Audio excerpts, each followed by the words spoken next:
8 minutes past the hour. Welcome in to the Rick and Bubba Show. Day 2 of the 12 working days of Christmas. What gift will we pick today? Got a lot to choose from.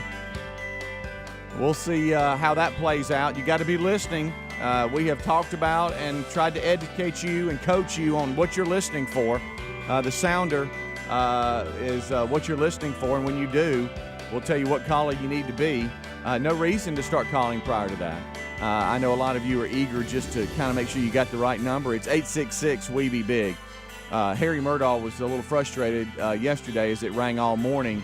You're just listening for the sounder. And so you got to get ready, got to be ready. Get it on speed dial. I understand that's what some of you are doing, but be listening for that today. Wheel of Meat, we know will spin. So Greg will be on the drums today. That's happening. We'll sound the alarm on Beth Mowens. Some of you think, oh no, does she have a conference championship game? Well, we'll explain. They claim she's making history on something that she's broadcasting this weekend. That's all I'll say. But Rick will sound the alarm on Beth Mowens, and some of you are not going to be very happy.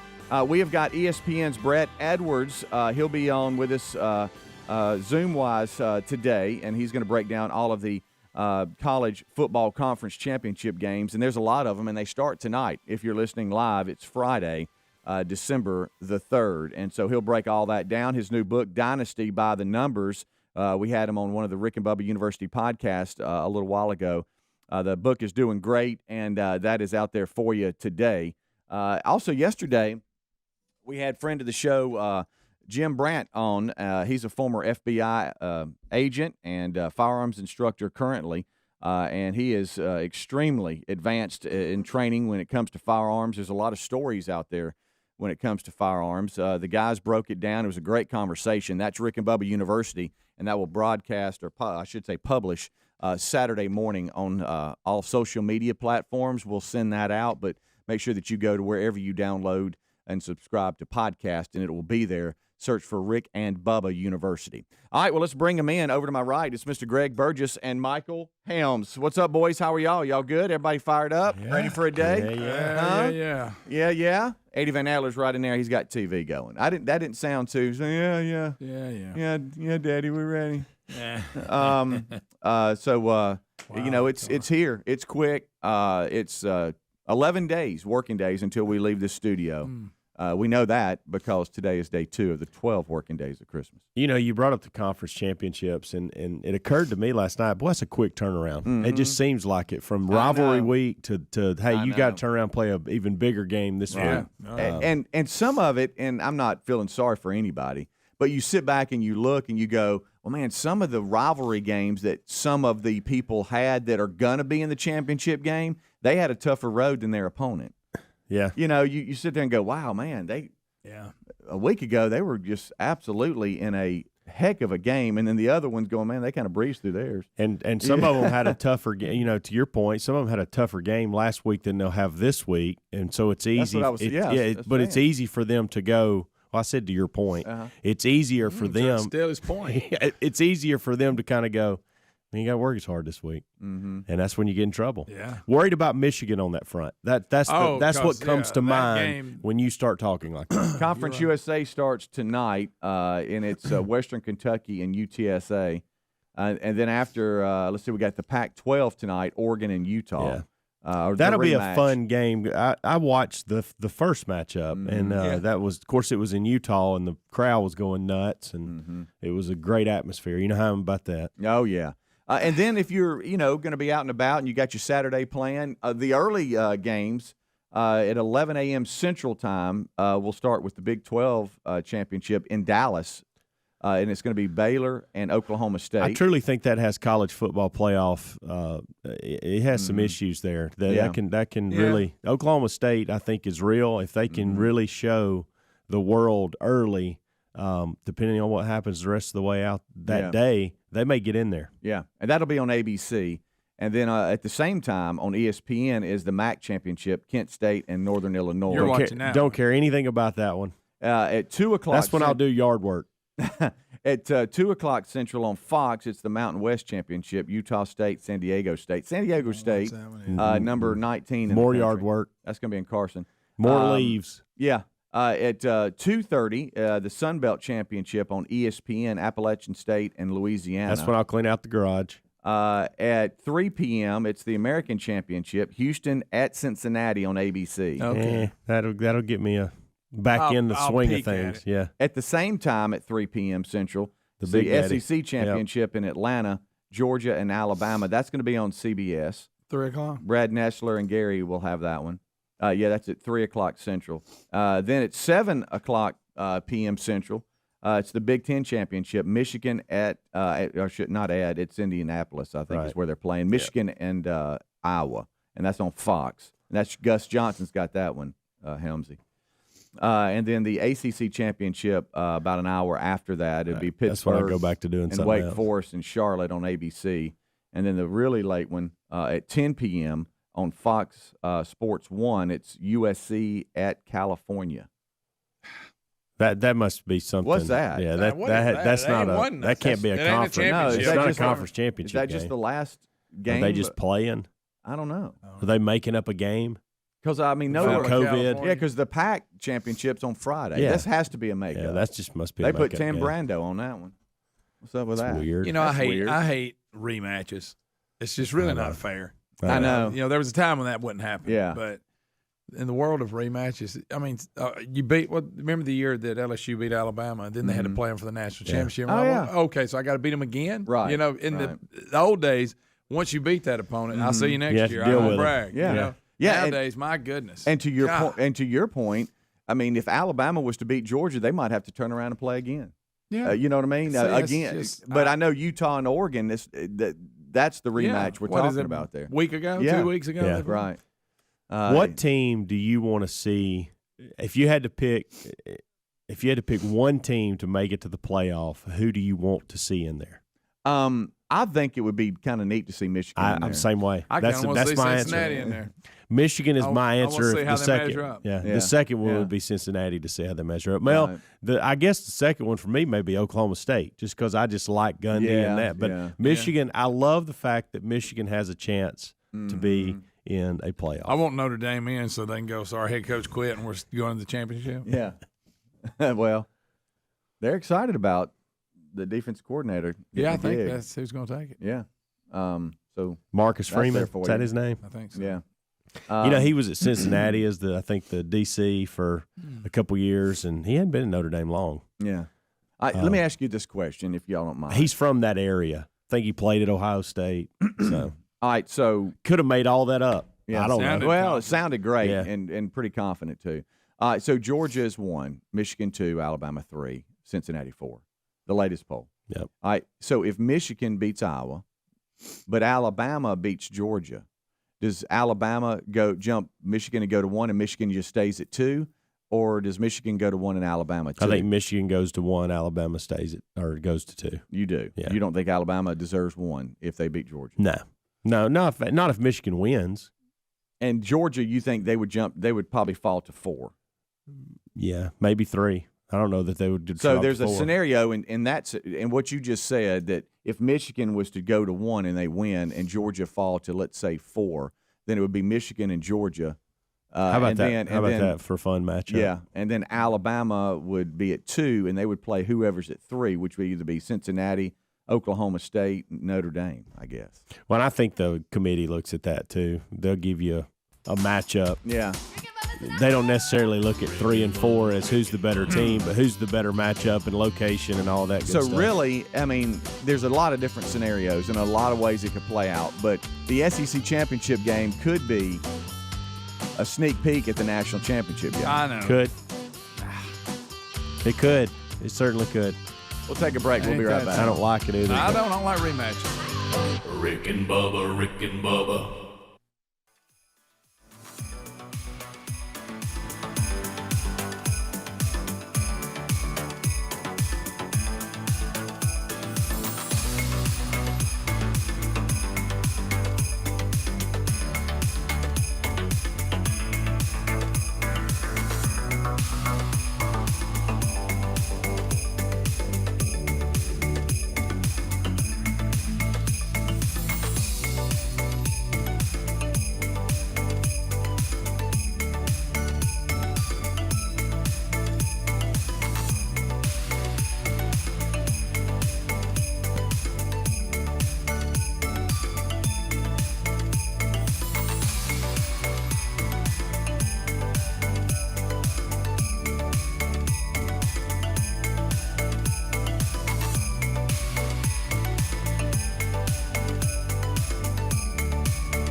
the gravy, please. Rick and Bubba, Rick and Bubba. Ooh, it brings me to my knees. Rick and Bubba, Rick and Bubba. I can't start another. Rick and Bubba, Rick and Bubba. 23 minutes past the hour, day 2 of the 12 working days of Christmas. We thank you for being with us. You want to be listening today for the Sounder, and this is not it, but this is what you're listening for.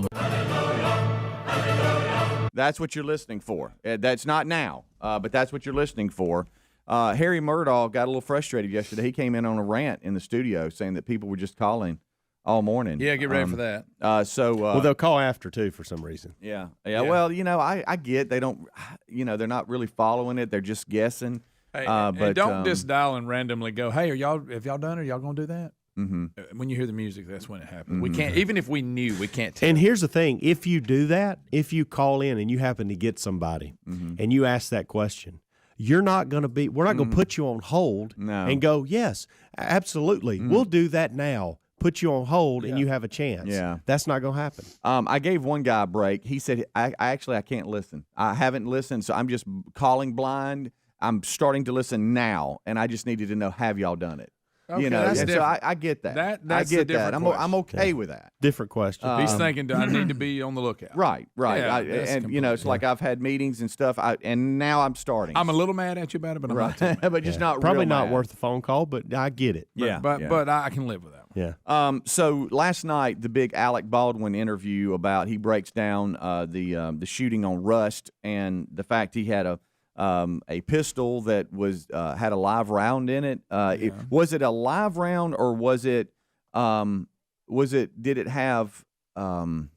Because I've heard breakdown of this. The reason I ask is I've heard that they look just alike. Yeah, but they were referring to it as a live round. It's a live round. Okay. Because they were saying the question is, how did it get on set? Right.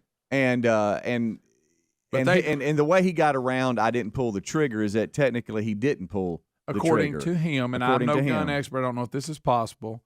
He claimed they were getting the shot of the gun, like a close up, and she told him to pull the hammer back, and he pulled it. He said, "I didn't cock it," and then when they were done with the shot, I let it go. Okay, because I've heard how this happened about 10 different ways. And somebody I don't said even know if that would. I don't know anything. Somebody said he was sitting there and doing it, and then she's standing over here. You're saying that she was actually right there with him? No, I don't know that, but she was. According to him, she was instructing him on how she was getting her shot. She is the woman that was shot, I think, or the. I could be wrong. Somebody was telling him they were trying to get a shot of the gun. I may be wrong about who it was, and someone was telling him how to do point it this way, lean it this way, and all that. And he said he pulled the hammer back. Not all the way back? That's what he claims. Now, I don't know, and he claims he just let it go, and it went off, that he didn't pull the trigger. But, again, and I know people are going to disagree with me, if you're on a movie set and you have people who are there for safety reasons to go, okay, this weapon's safe, it's really not the actors. They go, well, you don't point a gun and pull the trigger. Well, you do in movies. I don't know if y'all have watched movies. I've seen a lot of people pointing guns and pulling triggers. So that's why you have gun experts to make sure they don't have live ammo in it. But everybody going, I can't believe he didn't check it himself. And I'm not defending one, but if you're an actor, why do you have those people there then? They're supposed to tell you this gun. It's very hard for the gun expert to know whether the gun's loaded or not. Yeah. So I really don't see how an actor, well, he pointed it, and then you got other actors going, well, I always check my weapon, but I can see why you wouldn't. I mean, there's a person here that's a gun expert who just handed me a weapon and said it's good to go. Yeah. John Snyder. Now, from this point forward, and I think he even made this point. He goes, now from this point forward, he goes, of course, he goes too far and claims he's never going to make a movie with a gun in it. Yeah. He had to go that far. But he said, from this point forward, obviously, I would check it. Yeah. But up to this point, I just trusted the experts. I'm an actor. Yeah. I'm not a gun expert, which is, and I don't really have it. Everybody. I don't have a problem with that. And they go, you don't pull a trigger and point a gun at somebody. Well, like I said, while shooting movies, you do. I watch a lot of movies where they do that.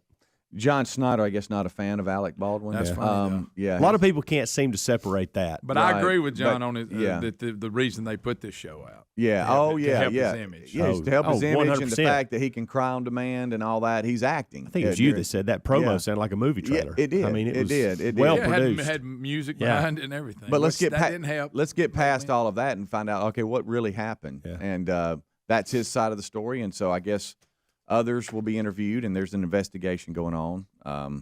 But that happened last night, so we'll have some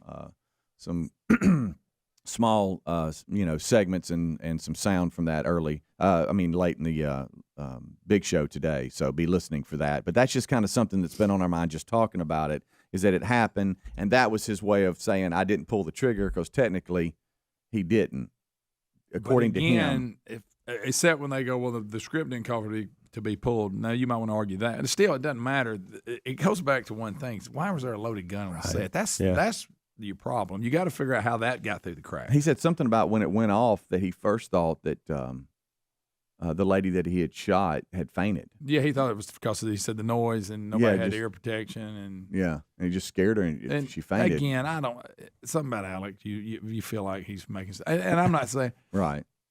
I'm just – it's a horrible thing, but a lot of the stuff I think that they're saying is unfair. Right. Like I said, I doubt every actor. I mean, again, why do I have gun experts on the scene if I got to be a gun expert and fix it myself? I should not trust those people. Yeah. It's really hard for this thing not to be loaded. I mean, it ain't like one of the things go, I can see how that would happen. There's no scenario where a live round should even been on the set. No, and there's rumors too about the staff and the people they had hired to be on hand. There was a lot of drama, and they weren't real happy. Well, and he it was said low budget. He touched on that because some of them were they weren't like gun expert people, but some of the crew were like they didn't like where they were staying at and all this. And I think some of them actually walked off the set. Wow. Of course, now he may be just saying that's the only reason they were. They said they didn't like the house they were staying in. Or something. Okay. We'll break it down in more detail during the main show. We'll be right back.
25 minutes till top of the hour. Thank you so much for tuning in to the Rick and Bubba Show. 866 We Be Big is our number.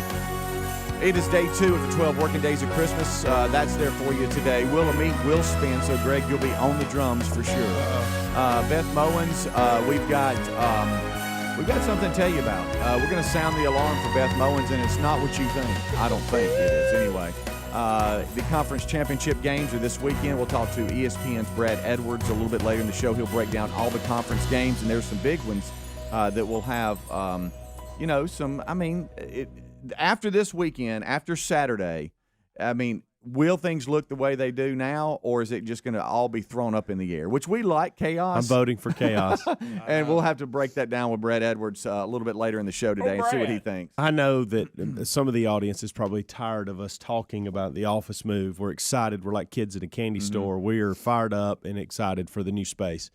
But Greg is supposed to have us some gifts this morning, and he's just completely forgot about it. Do you want to look, see if I can find them? Go ahead and walk Why don't you on. go now? Go ahead. Run, get them. Go ahead. Have you already thrown one of them away? What do you mean, what you did with them? So, you just said. Yesterday. I saw a sneak peek of one for you. You did? Yes. So yesterday, I go in his office, and I was having such a good time. I was walking in. I would go in his. I know that's another thing. He just slams the door. God he has bless no. him. No. I love that man. I do too.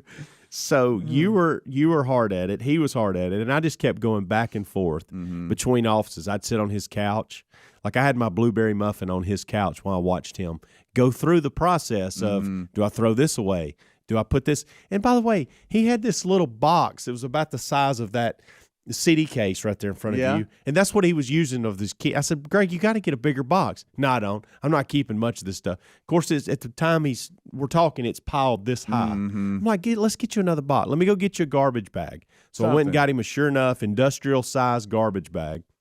And he's just going through things. The things that he was finding in his cabinets, he couldn't believe. He found a set of keys, and it looks like somebody's been missing these keys probably for years. He doesn't know where they came from. He says he claims that they were here. It's like a set of janitor keys. It looked like house keys on it, all these things. And here he comes. He's got a box. Good night. He loves boxes. Good gracious. Here he comes with a box. We're talking about you in here. What I did? Just you. What did I Just do? you. This is talking about you were not as concerned about those keys yesterday as I thought you should have. Because they don't go to anything. Craig, they go to something. So you're telling me that someone's going to show up after 15 years and go, hey, have y'all seen that big pile of keys that I dropped in here 15 years ago? I promise you, they've give up on them. I don't know what I look like the janitor. They did. They looked there's important. a huge wad of keys. Right. But you see my point? I know. Hey, I've been looking for them for 15 years. Thank God y'all found them. Well, I can tell you this: 14 years ago or 15 years ago, someone was looking for them. Yes. I wonder what they ended up having to do.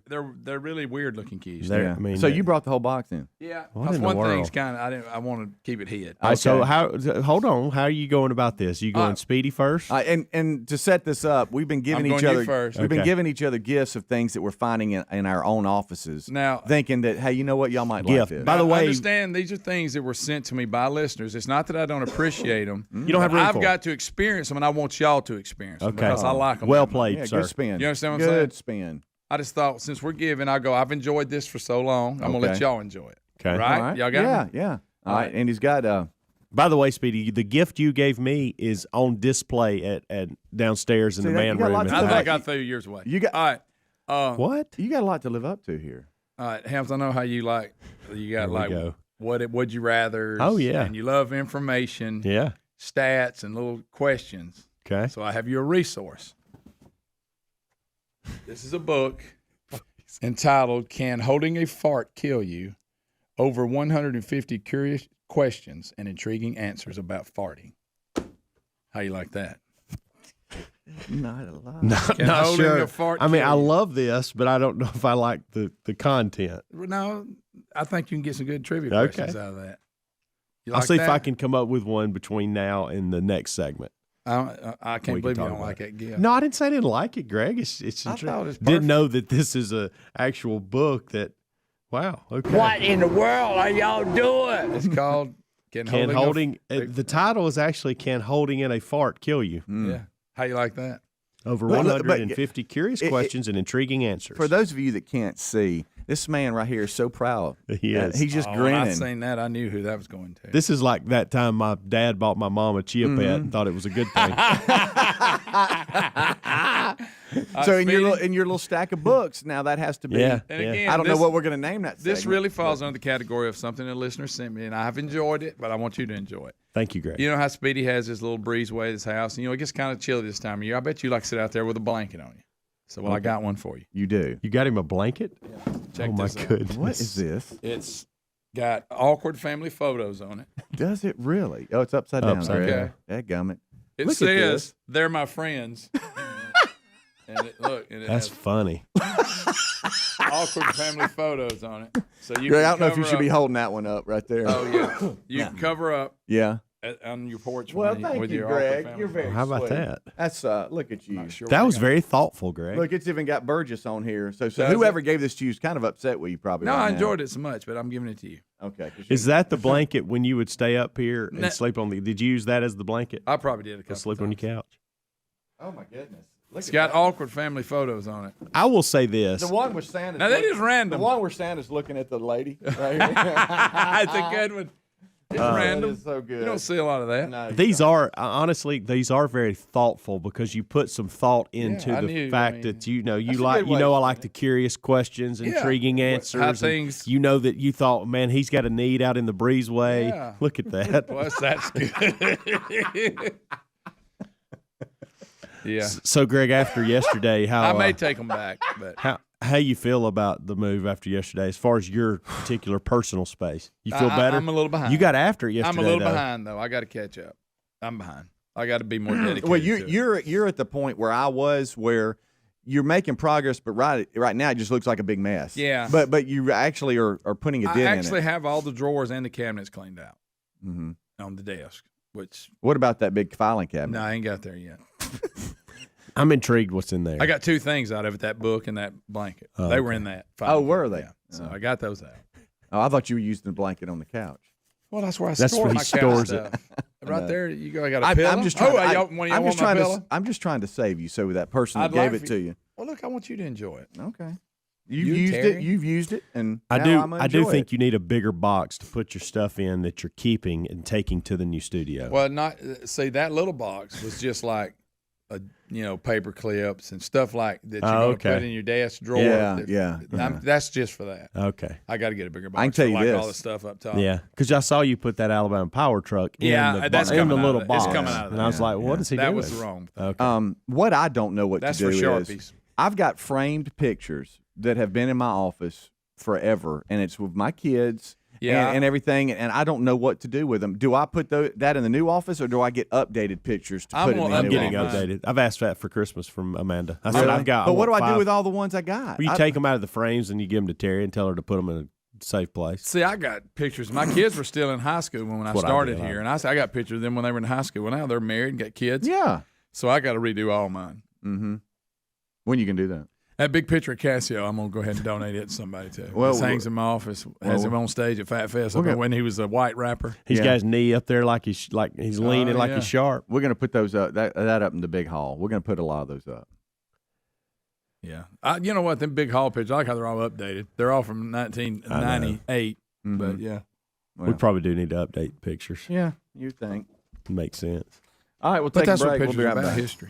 Yeah. Yeah, they are. I mean, because that is a conversation starter. When Well, you we look found at some something of those. yesterday in the storage room that we're not going to dare throw away, No, but we don't know what to do with not it. doing it. Not doing it. This one won't. And No, I won't either. I'm pointing to me. I ain't throwing it away. It's like an American flag that flew over Baghdad after yeah, we got a 9/11. I few mean, of them. just stuff like yeah, that. I mean, very it's like, what in historical the world? stuff, and I'm not throwing it away. No. It's going. You know where it's doing? Going with us. Yes, absolutely. Sure. Rick and Bubba, Rick and Bubba.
10 minutes until top of the hour. Thank you so much for tuning in to the Rick and Bubba Show's kickoff hour.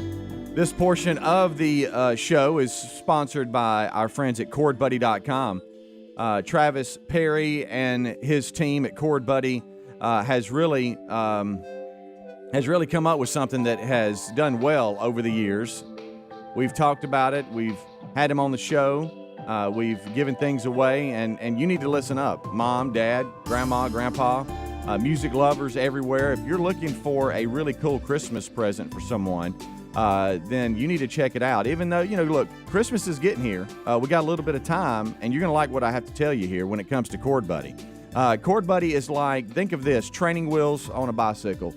That is what you're dealing with when it comes to playing the guitar, because you've got the CordBuddy system that you can attach to the guitar, and it teaches you how to play. And we were talking with Travis, and because CordBuddy is based right out of our home state in Dothan, Alabama, they are not having any shipping issues at all. So you need to check it out right now. Their absolute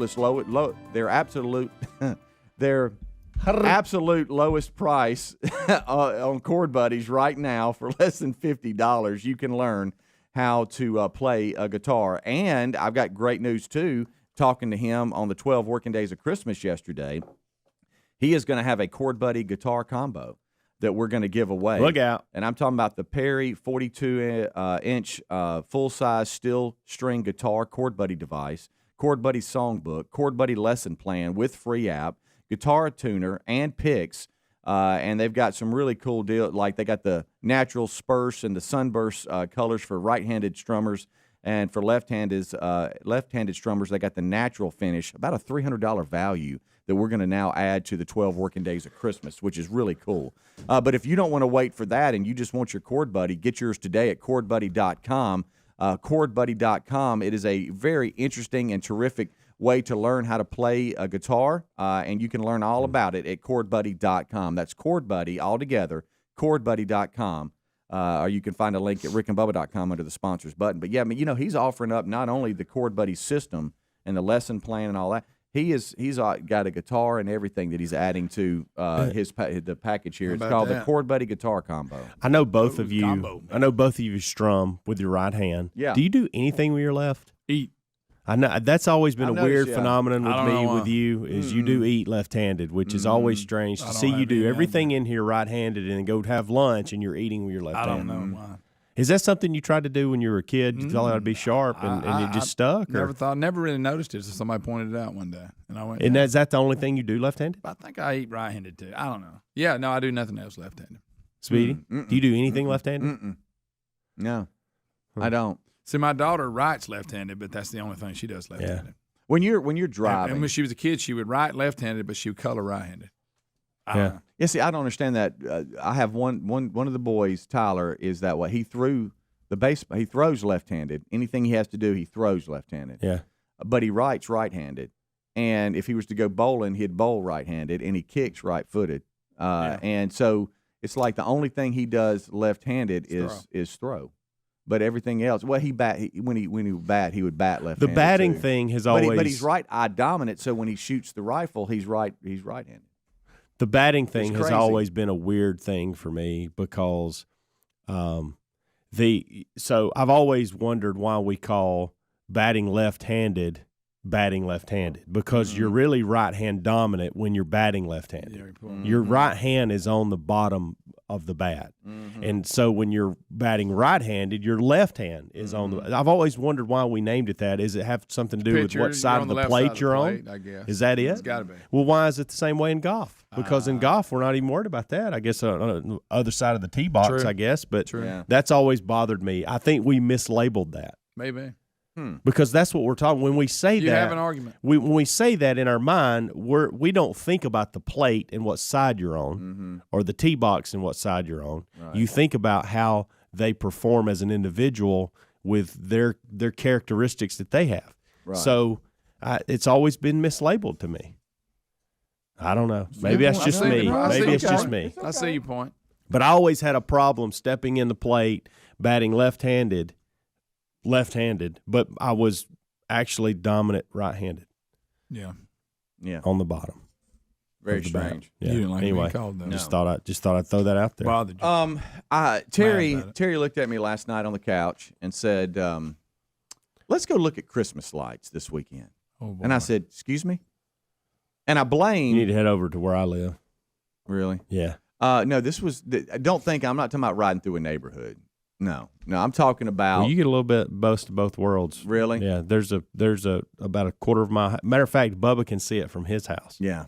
I blame the Alabama High School Athletic Association commercials on the Super Sevens going on right now. We talked about Greg's son Taylor with Thompson winning 7A, but now all the other classifications are playing the rest of the week.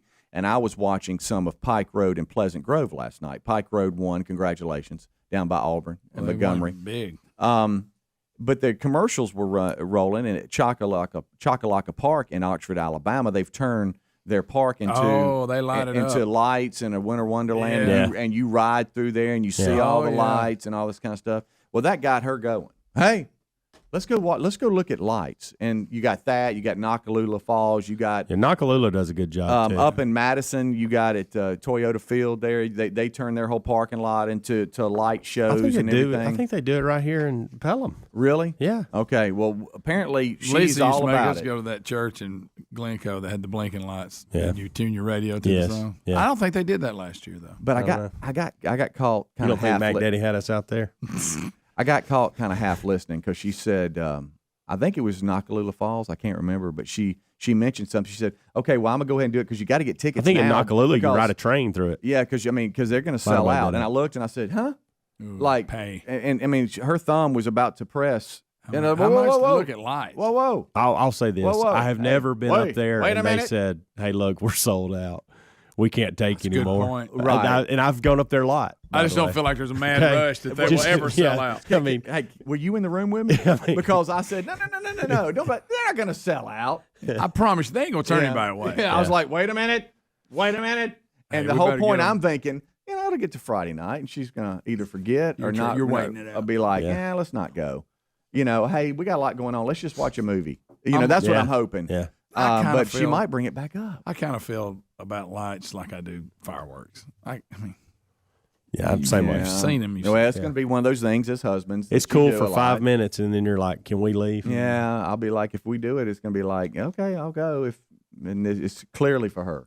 And I know that, ladies, y'all do things for I get that, but it was one of those moments. But I caught myself half paying attention. And when she said, okay, well, I'm buying them now because, So, you're committed. yeah, I'd gone back into the game is what I'd gone into, Yeah. and I was half listening out of my left ear. Yeah, I'm with him. I don't think we can have no more people in here to see lights. Right, We're full. Well, they say right here that it sells out. You got to get your tickets. You got to reserve. Yeah. Whatever. And Of course, that's what they'll say. That's what I would tell everybody if I was running the business. Well, Are if y'all you like miss me? it, run to that church in Glencoe. Are y'all like me whenever your wife says, hey, what do we got this weekend? Are you always scared to answer? Yeah. You're like, if you say nothing, then they come back with all these ideas. Yeah. Dadgummit. Suddenly you got something. Yeah. Well, today, though, she bought all these little pans, these little storing, like Rubbermaid Bins? No, for like food or snacks or candy. Okay, gotcha. And she was washing them last night. And I'm talking about there's like 6 of them. And they're pretty big. And I was like, what are you doing? Why did we get all this all Christmassy stuff? And instead of you're my homie, it's you're my gnomie, and there's little gnomes all around it. And she was just so proud of them. And I was like, honey, why do you have you're my gnomie, containers? What started that? And she said, well, the swag moms, we're all getting together Here we today, go. and we're cooking all day. Oh, and I said, what do you mean? She said, well, we're baking. It starts at like 8 or 9, and we're baking all day long. And they all get in. Well, you'll benefit Well, from that'll be a that. gossip fest. And I know. And they do it once a year, and they all get together. You And get I'm to talking eat it, about it's right? about 7 or 8 hens, and they get in there. Good eating for you. Oh, and they got this. I don't know where they go. Big old kitchen, and they just bake all day long. Between and have that the best and time. the illumination you're going to see later, you're in You good got a hell shape. of a weekend. Rick and Bubba, Rick and Bubba.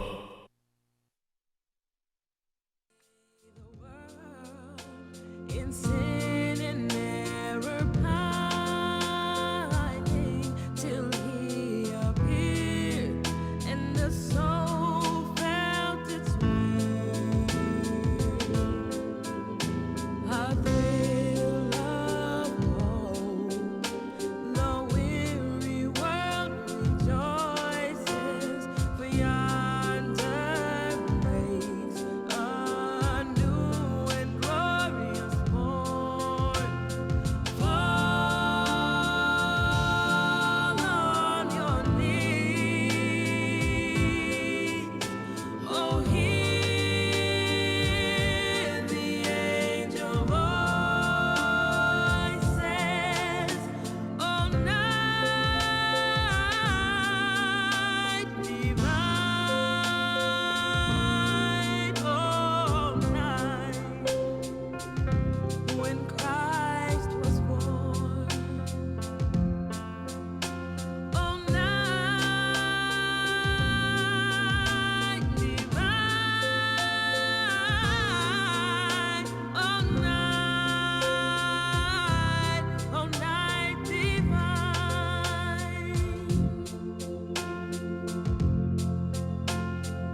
rickandbubba.com. Deductible may apply. Pass the gravy, please. 6 minutes past the hour. Hello and welcome to another hour of the Rick and Bubba Show. Much to do as we go forward on the program. But first, here's our national anthem.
Show.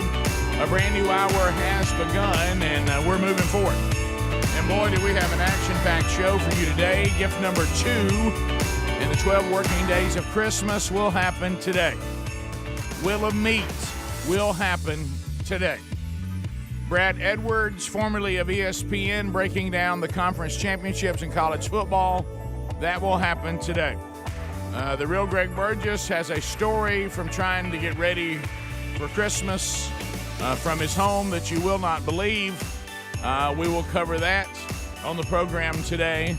We'll recap stories since the last time we were together, and we'll take your phone calls at 866-WE-BE-BIG. All that coming up.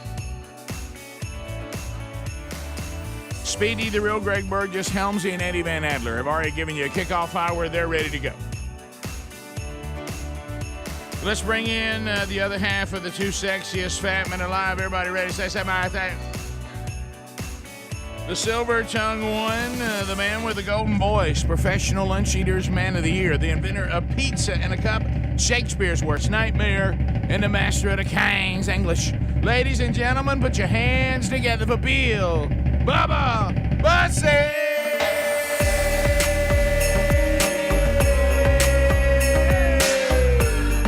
Christmas, Bubba. How about it, Rick Burgess? Friends, neighbors, and associates. Let's go.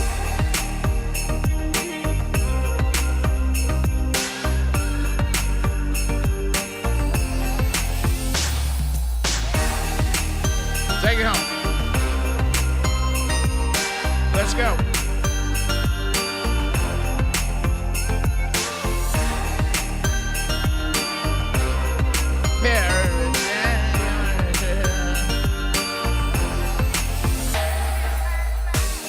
I do too. Music on my radio. I got Rick and Bubba on the radio. That's what I got. Somebody say. Yeah. You take it, girl. Sing it, girl.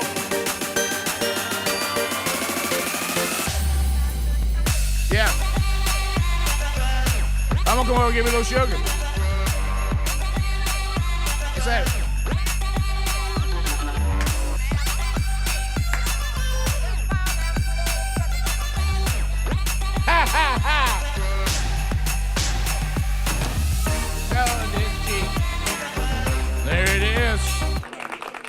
Anybody can name that band. I'll tell you what, I got whatever you want. I got a clue. Ain't no way. Nobody can get that one. So I'm looking down. Some of these bands I remember, they all have ties to our home state of Alabama because this is one of those compilation CDs that's not even available anymore. It was raising money for a great charity, and our friend Kevin Derryberry got involved in it. The late Mark Phillips, was always involved in some of those projects. So you look on here, and some of these bands. I'm trying to think, Rick, who that is. Wait a minute. No way, Bubba. Honestly, don't waste brain power. Is that Tone Deaf Hobos? No. Oh, that's good though. That's not it. No, it's not. Oh, I love those. No, guys. that's not it. Actually, they're really good. The name of the band doing that version of "Merry Christmas, Baby" is The Cast. C-A-S-T. Yeah, I wouldn't have got that one. I don't remember them. Don't know what they're doing now. But on here you have Emmylou Harris, you have Alabama, you got Kevin Derryberry. You got the Commodores and Tommy Charles, the late Tommy Charles is on here. Brother Kane, of course. Don't remember the band. I think we would have loved them. There was a band, I guess, at one time here in our area, Bubba, called Gravy. Boy, how did I miss that? Great name. How did we miss them? Golly. How did we miss them? So I could have worked a tambourine for them. Yeah. Anybody ever go out and see Birmingham? Boom chick, boom chick. Bubba, did you ever go out and catch Birmingham Choral Guild, directed by Richard Phillips? I did not, Rick. Okay. I am sad to say. What about this one, Bubba? This sounds like you. This sounds like a band you would love. Suburban Love Junkies. I have heard of them. Are they still around? They still around? I don't know. Remember Slick Willie? Yes. Yeah, they were on Yeah, I one of remember those that. too. Yeah. So Suburban Love Junkies. Yep. So there you go. Anyway, so thank you to whoever that is singing that version of Merry Christmas, Baby. We play it every year and we like it. Really all right, so you heard me mention, Bubba, coming out of the top. We got a lot to unpack today, my friend. There is a lot to do today. I mean, we got wheels of meat spinning. We got gifts being given out. We got updates on college football with all the conference championships this weekend. Greg, under the category, my goodness, you can't even have a. Not again. Greg and the Christmas tree. Not again. The battle continues. I mean, the battle continues. It does. Looks like another W for the tree this year. You ever amaze yourself? Yeah. You ever amaze yourself? I mean, I'm amazing. Greg, I've amazed myself to the point that I went into the nearest place that had a mirror and looked at myself and said, "We got an idiot or you? What is wrong with you? What's wrong with you? Come on. If I could distance myself from you, I would. I'm gonna tell you something. But I can't. Why do you do? What were you thinking? I don't know. I know, Greg. What were you thinking? Evidently. Well, never mind. I don't even want to talk about it. I will. Now, reluctantly. Do you realize, Bubba, that he's held this story for how many days? A week. All week. 'Cause Oh, he said he was so mad when it first happened he couldn't even talk to him. Can't bring it up. I'm familiar with that. He couldn't I nearly. You remember in Liar Liar when Jim Carrey beat himself up in the bathroom? Yes. That's what I almost Yeah. did to myself. You almost beat yourself up. Yes. That is one of my favorite scenes. When he kicked his own rump. Yeah. That's not easy to do. No, it's not. Well, I tried it. 15 minutes past the hour. A big action-packed Rick and Bubba show right there ahead of you. Here we go. Just moving toward it. We'll be right back. Rick and Bubba, Rick and Bubba.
It is 20 minutes past the hour. Merry Christmas from Rick and Bubba. All of us here at the show. Merry Christmas. That's a good one. That's a good one right there, Greg. That's a good one. In California, human feces on the ground. Remember that, by the way? I was in that tornado.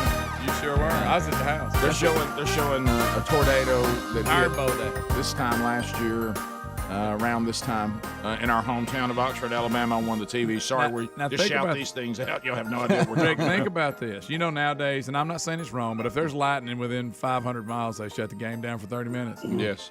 The Iron Bowl never stopped, and the tornado went, I mean, not far from it at all. And the nearly, thunderstorm that was on it was incredible, and they never stopped one snap. It was a downpour. The tornado itself nearly hit the Iron Bowl as it was being played, and they never stopped. And the thunderstorms off. I mean, I remember it was raining so hard you couldn't. I remember Bo breaking one going down the sideline when the rain just falling all over him. And I was emceeing a beauty pageant in our hometown that night, and the tornado took the corner off of the Civic Center that we were in. Good night. It hit right on top of Winn-Dixie. It was a very, very scary, scary night. Yep. Oh, it's okay for me not to remember it. No need to do tributes to that. Yeah. But people did get killed over at the Winn-Dixie, and there's a place called Sky City. Remember Sky that? City. And that was the end of Sky City. That was the first time I'd ever learned that, and you talked about it, Bubba, that deal where, the way the suction is and all the power, it actually, the ceiling it went, and the ceiling came down. Yeah, the walls sucked out. And when the ceiling came down, because it was a grocery store and the grace of God, it actually formed tunnels that actually protected people because of the shelves. Yeah, but the shelves actually did that. If the shelves had not been there, then the roof comes down and everybody just standing there. So the shelves broke off the roof and made it into pieces where it didn't kill more people, but it did a lot. But and I can remember what it was like inside there, especially when a guy came in the front door whose truck had been thrown into a lake that was next to the Civic Center, and he had swam his way out with a broken neck and then walked in with blood all over him. And you see the lightning flashing, you see him in the dark. That was a great feeling. Wow, good night. Yeah, all the pictures. Visual. Yeah, it was. Well, how would you like to have been him? Yeah. But anyway, for some reason they were showing it on TV. Yeah, he drives it to the beauty pageant, and the tornado throws his truck out in the middle of the lake. Yeah, that's not a good day. And I remember looking out in that parking lot, just cars everywhere, upside down, wire everywhere, all kinds. It was awful, terrible. So looking ahead, speaking of terrible things, Adler videos, video 2, A and B here. So Alec Baldwin had his chance last night. George Stephanopoulos from ABC. We played the trailer for you yesterday and the build-up to it all. The discussions about what everybody saw and heard last night, they vary. And Greg, I'm kind of in your camp. I understand the situation. I do think that, as you've said many times, Bubba, when you're dealing with an actor, if you don't believe that, just please pay attention to the rulings about to come down on the Jussie Smollett deal. He gets on there with Robin Roberts and cries, and she just, "You're beautiful, Jussie, you're beautiful." He said, "What a beautifully said." And how can he defend anything? And the far left just completely buys into a story that he completely made up, and went off on the narrative and gave us all a speech. And there's on this Alec Baldwin shooting. There's going to be a lot of facts that come out that people said this, said that. We do know a gun went off. We know somebody was killed. Somebody was injured. We do know this. Alec Baldwin picked who he wanted to be interviewed by. He picked the time he wanted to do this. And we know he is an actor that can portray any role. So you have to figure all that in when you watch him give this information. And I'm not saying he did it. I'm not saying he didn't do it.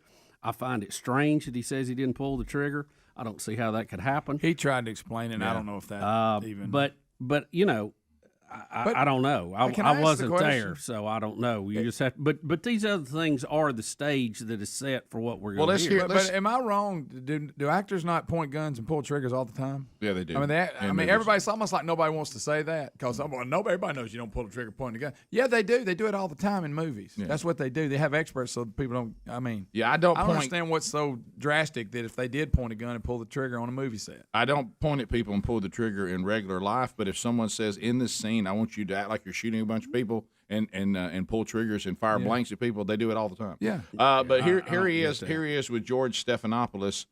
Question number 1: if he feels guilt about this. Here we go. Your emotions are so clearly right there on the surface. You felt shock.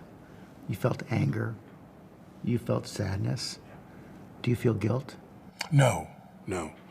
I feel that there is. I feel that someone is responsible for what happened, and I can't say who that is, but I know it's not me. Baldwin now awaiting the outcome of the sheriff's investigation. So the next question, and this is I don't the one. see how you can say that you're not responsible. Well, it could be an accident, but you are. It was in your hand, so you are responsible to some degree. Here's the part when he tries to explain that the gun went off. But he didn't pull the trigger. Here he is trying to explain that. So then I said to her, now in this scene, I'm going to cock the gun. And I said, do you want to see that? And she said, yes. So I take the gun and I start to cock the gun. I'm not going to pull the trigger. I said, do you see that? She goes, well, just cheat it down and tilt it down a little bit like that. And I cock the gun. I go, can you see that? Can you see that? Can you see that? And she says, and then I let go of the hammer of the gun and the gun goes off. I let go of the hammer of the gun and the gun goes off. At the moment. The decisive That was the moment the gun went off, yeah. That was the moment the gun went off. It wasn't in the script for the trigger to be pulled. Well, the trigger wasn't pulled. I didn't pull the trigger. So you never pulled the trigger? No. I would never point a gun at anyone and pull a trigger at them. Never. That was the training that I had. You don't point a gun at me and pull the trigger. So you have this Colt 45. You just pulled the hammer as far back as I could without cocking the actual. And you're holding on to the hammer. I'm holding that. I'm just showing. I go, how about that? Does that work? Do you see that? Do you see that? She goes, yeah, that's good. I let go of the hammer. Bang, the gun goes off. Well, yeah. Everyone is horrified. They're shocked. It's loud. They don't have their earplugs in. No one was. The gun was supposed to be empty. I was told I was handed an empty gun. If there were cosmetic rounds, nothing with a charge at all, a flash round, nothing. She goes down. I thought to myself, did she faint? Yeah, well, and I thought that explains it. I mean, he fired the weapon. Look, on a revolver, the hammer goes back. If the hammer hits the back of the bullet, it goes off with enough force. Yeah. Yeah. According how far back you pulled if you pull it back far enough to cock it, then you have to hit the trigger to do it. But you can fire it without going all the way back to the cocking position. I mean, you've seen people do that in movies. Again, I feel like I would feel horrible if I'm the one that did it, but they have these people on set to make sure that it's not his responsibility to make sure it doesn't happen. That's why you have gun experts on. No, I understand what you're saying. It's really not. But this thing of him saying he doesn't know how the gun goes off, if you pull the hammer back far enough and it hits it, it'll go off. But the key here, and he even says, and that's I agree the with same thing as pulling the trigger. You're still firing the weapon. The key here is who brought live ammo on the set and how to get. I understand. I think there's several points to this because actors are pulling triggers at each other with blanks in it all the time. I think there's several points at this. You obviously have a professional who is supposed to be in charge of this. But I still think the last check in this is the person holding the gun has to know the gun is empty.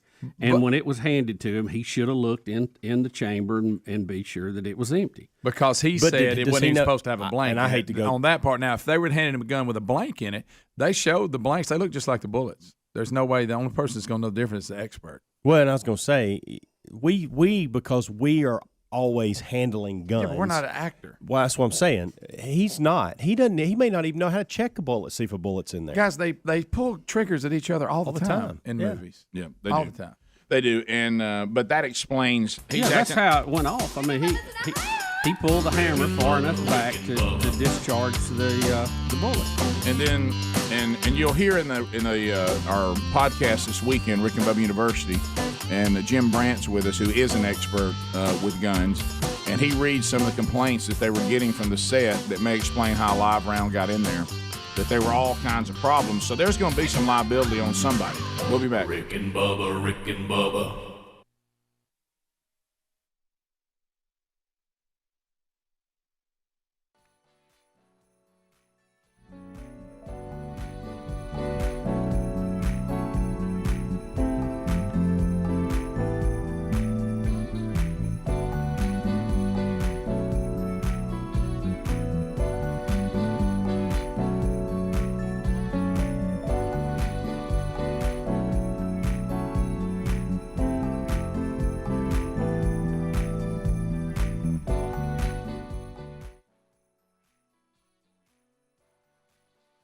Wasn't in the script for the trigger to be pulled. Well, the trigger wasn't pulled. I didn't pull the trigger. So you never pulled the trigger? No. I would never point a gun at anyone and pull a trigger at them. Never. What did you think happened? You'll need to pull the hammer to half cock, which is 2 clicks. Now the cylinder is free.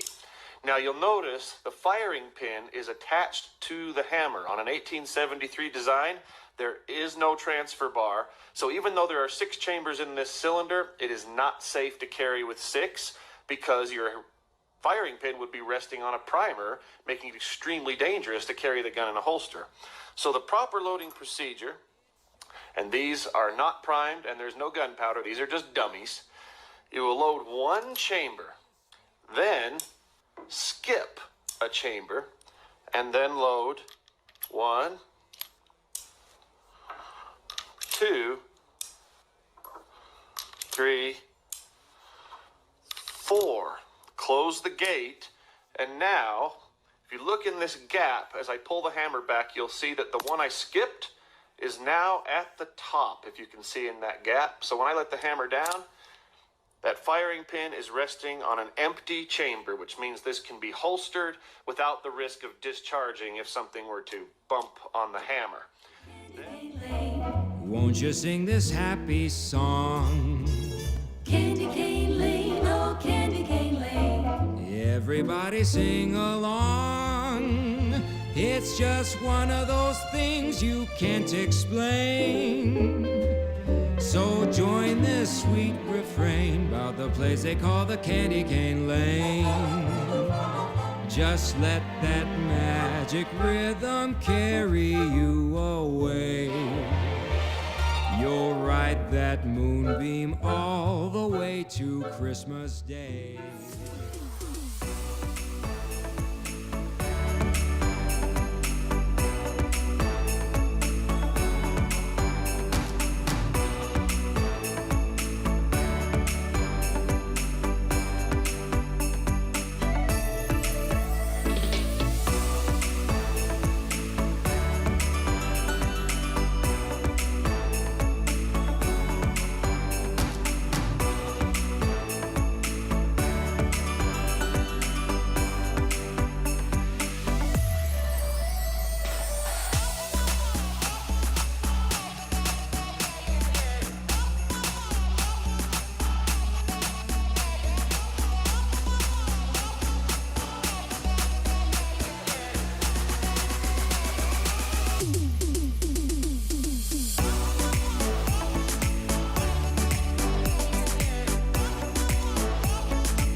Candy cane lane, oh candy cane lane. Candy cane lane, oh candy cane lane. It's just one of those things you can't explain. So join this sweet refrain about the place they call the candy cane lane. About the place they call the candy cane lane. About the place they call the candy cane lane.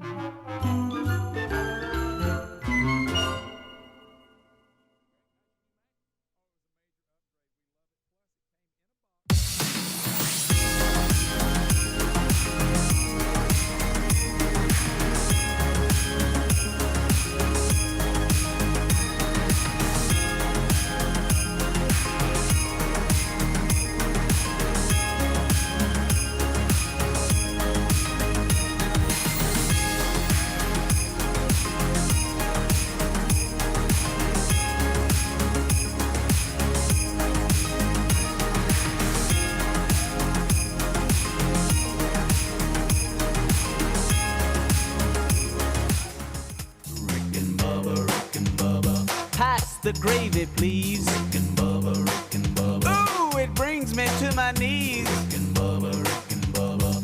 35 minutes past the hour. The Rick and Bubba Show, 866. We Be Big is our number. Thanks for being with us. SimplySafeBubba.com. If you have not seen what's going on there, we got a great opportunity for you. You maybe have been considering one of these systems, and you're like, I don't know. Do I need to make this move? I've heard you guys talk about it. It makes all the sense in the world. Well, if you were ever considering upgrading to modern security systems and some of the industry really outdated, which is why SimplySafeBubba.com was created to begin with. One of the things that was problematic is the old systems were so intrusive that if you were renting property, you couldn't even have one. So you really were sitting there like a sitting duck with no security system. But with SimplySafeBubba.com, you can put this system in any property, anywhere, take it with you when you go.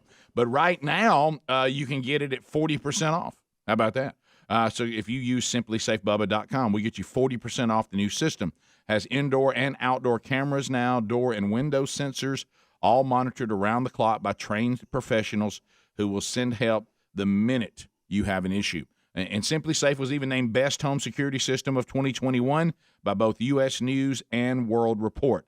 And they start just a little over $100, and we can get you 40% off, and there's no long-term contracts or anything like that, no upsell, None of that. And as we said, you install it yourself, so you don't have to sit around and say, "Well, installation team's supposed to be here sometime today. I may lose my job, but I got to sit here at my house from 8 to 5, hoping it'll work out." Don't have to do any of that. SimplySafeBubba.com. There's also a link at rickandbubba.com under the sponsors button. So still to come on the program, Wheel of Meat will spin today. Also, gift number 2 in the 12 working days of Christmas all ahead.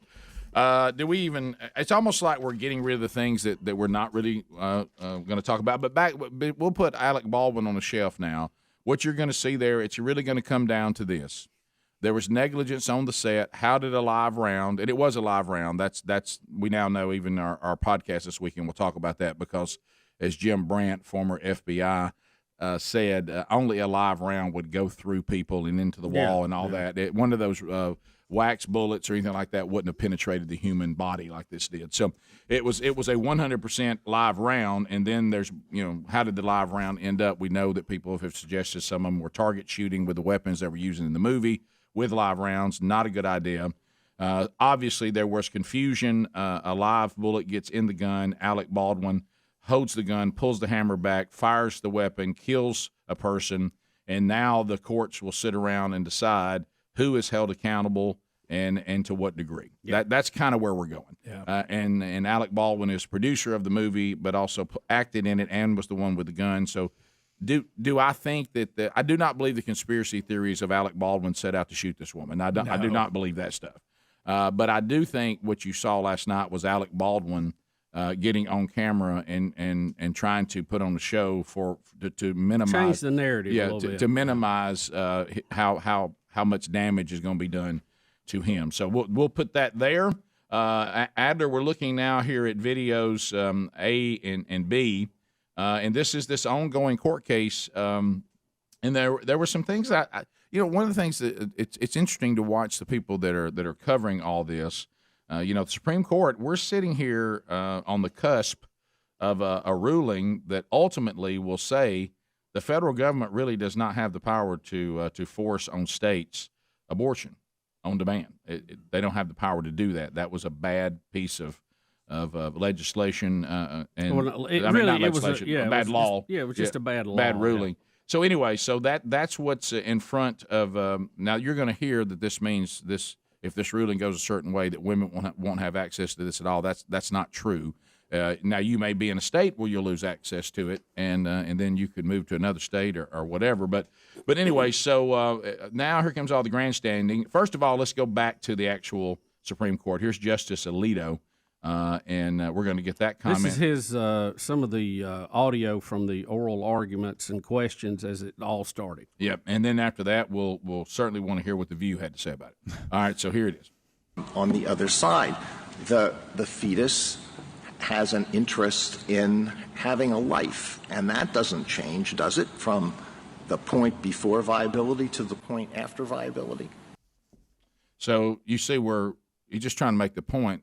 Some of the things we're arguing here, it kind of goes back to what we said. Really what we need to talk about is whether we have the right to do this or not. Mm-hmm. And if this is life, does anybody have the right to deny that life to anyone? Well, there's this viability test that has been floating around at 15 weeks or whatever. Right. And there's been a lot of questions on how did we settle on this time? What is this based on, as they kind of pull this thing apart. And it's been some very interesting questions. I don't think that the folks arguing for keeping Roe are doing a very good job, honestly, because their argument has pretty much been, well, this is settled law, this is the way it is, this is a constitutional right. Well, if you do it that way, it wasn't a constitutional right before 1973, so it's been not a constitutional right a lot longer than it has been one. So maybe we have to review that. Everything of course, else, the Supreme Court reviews and overturns things all the time. But you're right. So, this is really a case about what is this a constitutional right or not, and everything else is just everybody giving opinions on stuff. But I will say this: or does the federal government have the authority to do this? Is this absolutely left to the states to decide? Right, and that's really where the case is going to be ruled on. And I heard Sotomayor. I don't know if you heard her comments yesterday. Wow. she's comparing, and it's so funny to watch whoever you're talking to. And I know legally they're trying to use the word fetus, but if you're a pro-lifer, you call it a baby, and if you're not, you call it a fetus, all this kind of stuff. But Sotomayor was making the point that all these things you see on sonograms really don't mean anything. And I'm paraphrasing because I talked to some people that like 40% of dead people, if you touch their foot, they'd have a reaction to it. Yeah, that was her. She compared. She's saying movement or whatever does not mean viability. Is what she was arguing. Of course, what I would have said right then is, now how many dead people have a heartbeat? Yeah. I didn't know we were going to start comparing babies where life begins to dead people. That's as you said, Bubba. Those that are arguing for it are just kind of they're not doing a very good job. And you see the national media kind of taking this in and realizing that they're losing this argument, right? And it doesn't look good for them. And you have them now lashing out. You have Whoopi. Yeah, here comes Whoopi with a point about all of us evil men being involved in this, and this is such a tired argument, so very tired, and we'll show you how tired the argument is. But first, let's hear from Whoopi. Do any of you men have any eggs or the possibility of carrying a fetus? How dare you talk about what a fetus wants? You have no idea.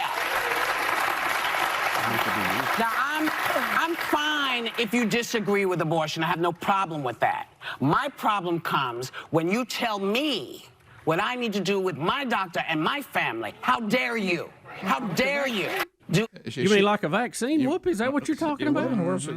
Well, you're going to find some Let me ask you this. Why do they always say a bunch of men? They act like there's not a woman alive out there that's because that sounds because they like all do that. I don't want a bunch of men telling me. Yeah, I had a lady one time tell me, she said, no man is going to tell me what I can do with my body. And I said, well, men have told you can't put your finger on a trigger of a gun and point it at somebody and squeeze it if you want to go by that rule. Well, I mean, that's ridiculous. That's just a ridiculous argument that really has nothing to do with the real point of this. One, legally, can the federal government rule on this? Two, does that baby, does that fetus, whatever you want to call it, have a right to life? And who has the right to stop that? Well, yeah, but I'm going to go down the narrative that women like Whoopi Goldberg, because they pull out this card all the time. And what I want to say, which I know, and this hold the jokes. I'm going to say to the women that see the world the way Whoopi Goldberg does on this issue about what do men got to do with it. Mm-hmm. I'm going to say, as a man, ladies, make up your mind, because what we also hear, which I would agree with, by the way, is that men are just as responsible at producing children that may not have been desired, or there was not a planned pregnancy. Men are just as involved in that as women. And we hear that all the time when it comes to being irresponsible about it, which I agree with. Deadbeat dads, hey, player came through, did his business, and moved on. He's a rolling stone, irresponsible, evil, wicked. Of course, unless rape's involved, the woman also made it a choice. At one moment, this man was certainly desirable enough for the act that produced his children, but suddenly he, rightfully so, if he doesn't take responsibility of it, becomes a bad person. Yeah. And I would say that is irresponsible because, sir, you had a responsibility in this, and you need to take responsibility for your actions and that produced a child, okay?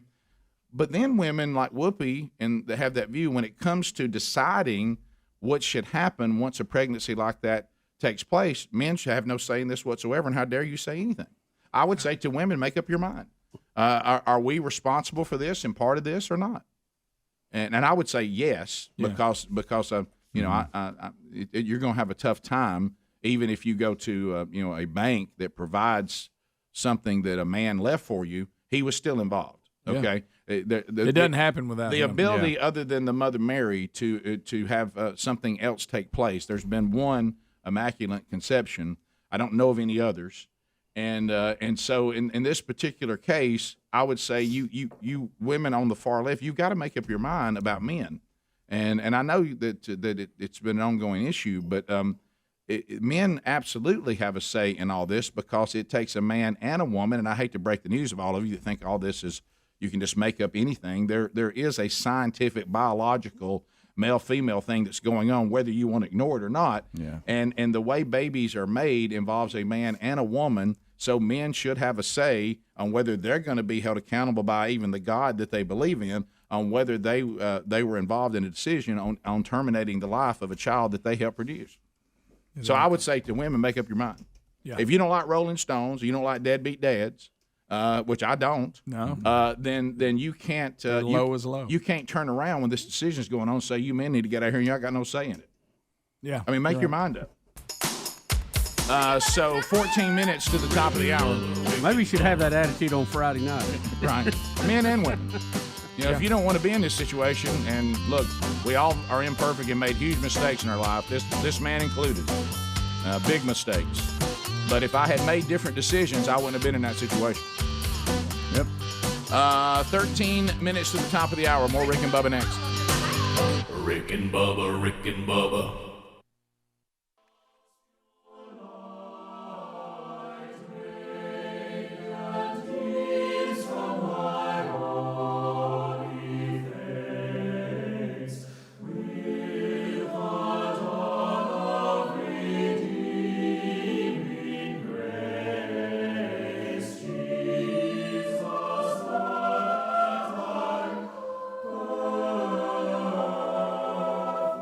Jesus.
It is 8 minutes to the top of the hour of the Rick and Bubba Show. 866 We Be Big is our number. Watch out. The wheel of me keeps on turning. Wheel of me. Ooh, if I don't win today, then tomorrow. Wheel of me, it's got me yearning. Let's go, Will and me. Whoa. Come on, give it a try. It is the wonderful Wheel of Meat, and it has been illuminated.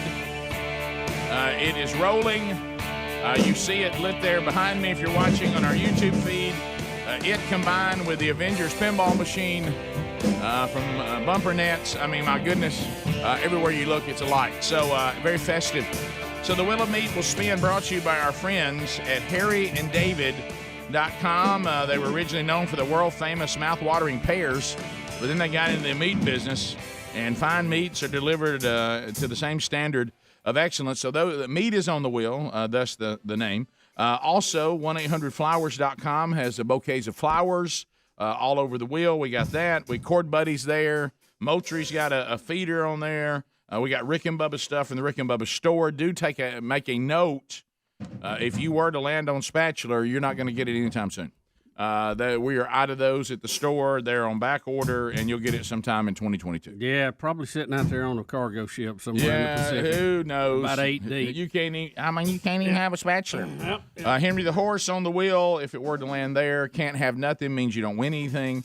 If it lands on Pippet, that means you're eaten by Jaws. So we get started. Let's go to Carrie. Speedy will spin the wheel for us.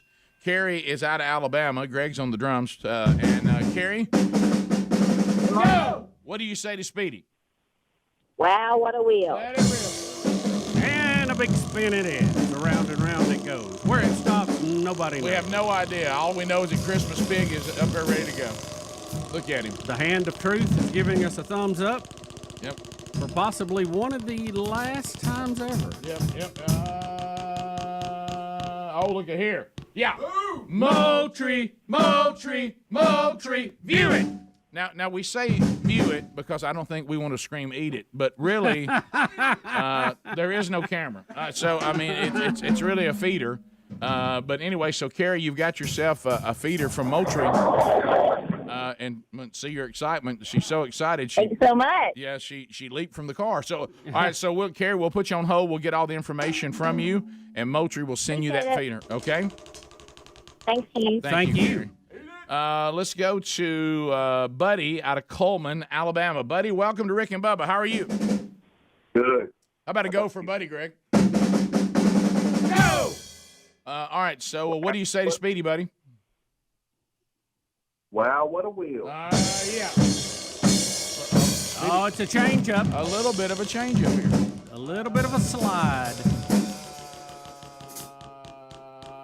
Yeah. Flowers, smell it.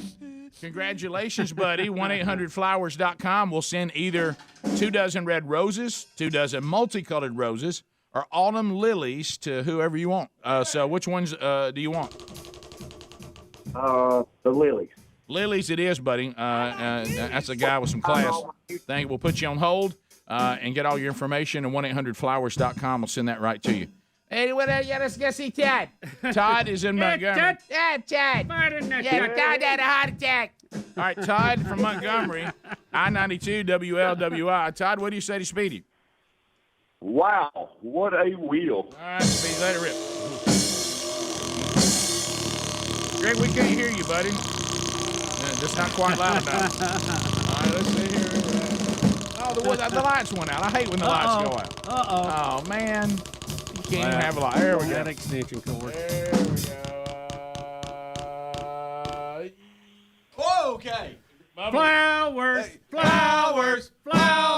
smell it. So you say that because the tip's on this side? Yeah, it never clicked. It's got to click. Okay, See, it went back on its own. Yeah, I see. Okay. Its own free will. All right, so buddy, what do you want here? Do you want red roses or multicolored roses? I think I'll take the multicolored roses. I'm sorry, it's Todd, not Buddy. All right, Todd, thanks a lot, buddy, and enjoy. And I want you to know it was just as awkward for me as it was for you, for me to ask a man what roses he wanted. All right, so thank you. I feel the same. All right, man. Maybe we can eat at Panera Bread one day. All right, put you on hold. All right. All right, let's go to South Carolina, where Debbie is standing by. Debbie, how are you? Fine. All right, Debbie. Wow, what a wheel. There you go. Debbie knew what she said. She said, "Wow, what a wheel." Reverse. A reverse spin. Here comes a reverse spin on that wonderful wheel. Look at those lots. Don't you just love it? Oh man, are we going? Oh, come on. What? Come on, man. Have nothing. Can't have I'm nothing. so sorry. I mean, you can't even have nothing. All right, I think we might can squeeze one more. Josh in Mississippi. Josh, Yeah, let's end on a one. Josh, what do you say to Speedy? Wow, what a wheel. Let it rip, Speedy. Let it rip. All right, let's see what we can get for Josh here. Josh. Come on, right Yeah. there. Me. There you go. There's me. Josh, $50 gift card from our friends at harryanddavid.com. So meat off of the meat wheel. Greg, let's get a go. 3 goes for Josh. You ready? Here we go. Go!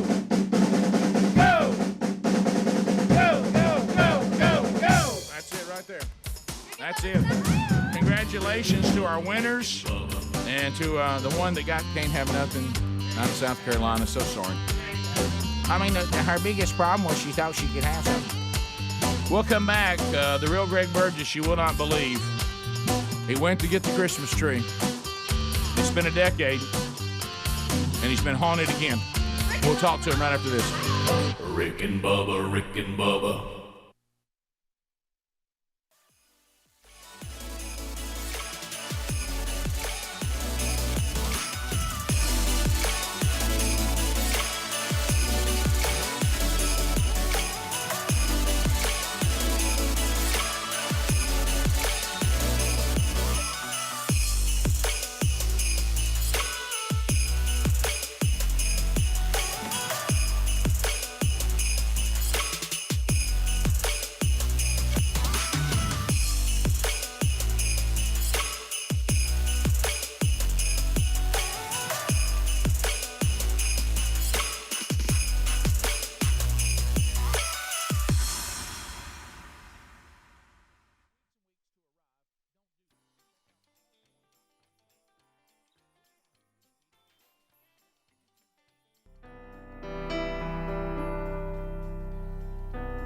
I don't believe in fairy tales. I guess I've outgrown them. But that doesn't mean I don't believe that there's something bigger than me.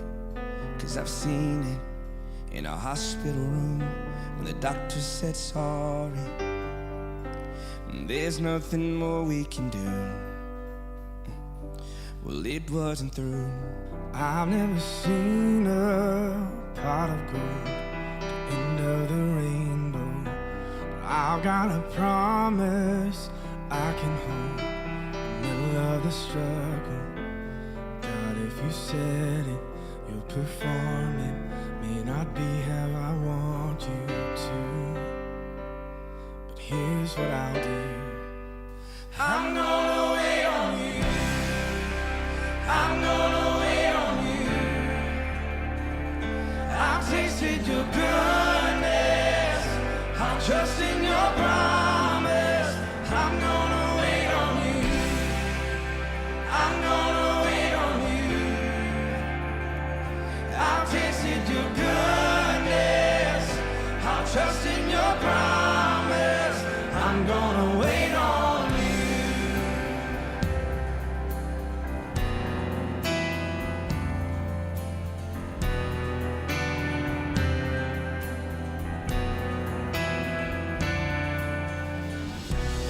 I know you've ordered every step. Yeah, you are the author, and there's no predicting what is next. But you hold the future And all the questions, they come second to the one I know is true.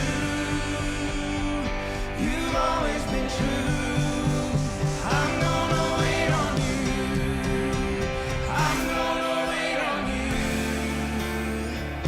I've tasted your goodness. I'm trusting your promise. I'm gonna wait on you. I'm gonna wait on you. I've tasted your goodness. I'm trusting your promise. I'm gonna wait on you.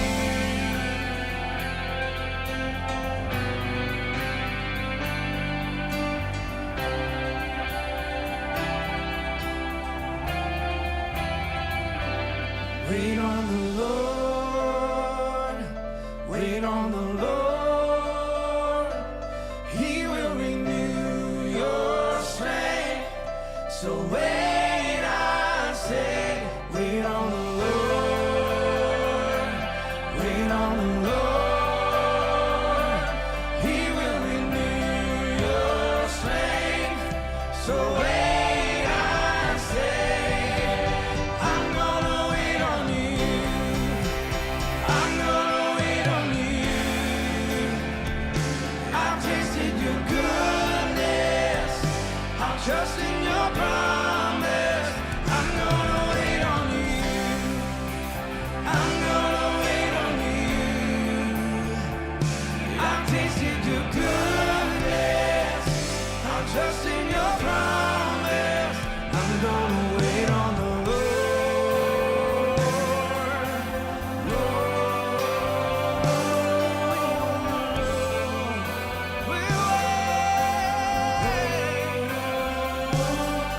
They that wait on the Lord shall renew their strength. They shall mount up on wings like an eagle and soar. They shall walk and not get weary. They shall run and not faint. That's what happens when you wait. Happens when you wait. They that wait on the Lord shall renew their strength. They shall mount up on wings like an eagle and soar. They shall walk and not get weary. They shall run and not faint. That's what happens when you wait. Happens when you wait. I'm gonna wait on you. I'm gonna wait on you. I've tasted your goodness. I'm trusting your promise. So wait on the Lord. Wait on the Lord. He will renew your strength. So wait, I say, wait on the Lord. Wait on the Lord. He will renew your strength. So wait. 6 minutes past the hour, the Rick and Bubba Show. Thanks for being with us. As we move forward, much to come. Gift number 2 in the 12 working days of Christmas. Just around the corner. When will it happen? Sometime before the show is over today. Oh, Bubba. Greg, I don't even know how to set this up. I'm backing out. I don't want to talk about it. I know that you do not want to talk about it. I know that you have refused to talk about it for a week. Yeah. Just about. Do you want to tell the audience what happened?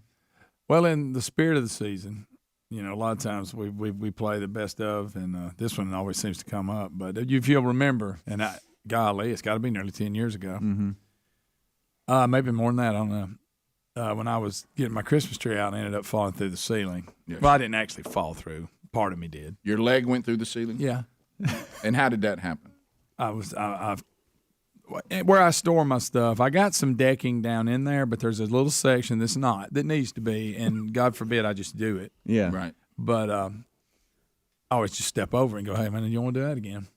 Anyway, I'll go up there. So you're walking. Yeah, you're walking into the attic. It's not. You're not pulling down. No, it's like a room off one of my upstairs rooms. It's not hard. But you got plywood. You got plywood. Yeah, there's just one little section there. For some reason, we never. Anyway, it really ain't tough. Anyway, so I go in. I pay attention because hey. Well, then I go in and some of my insulation had been falling down. I'm like, I got to go over and see what that's all about. Uh-oh.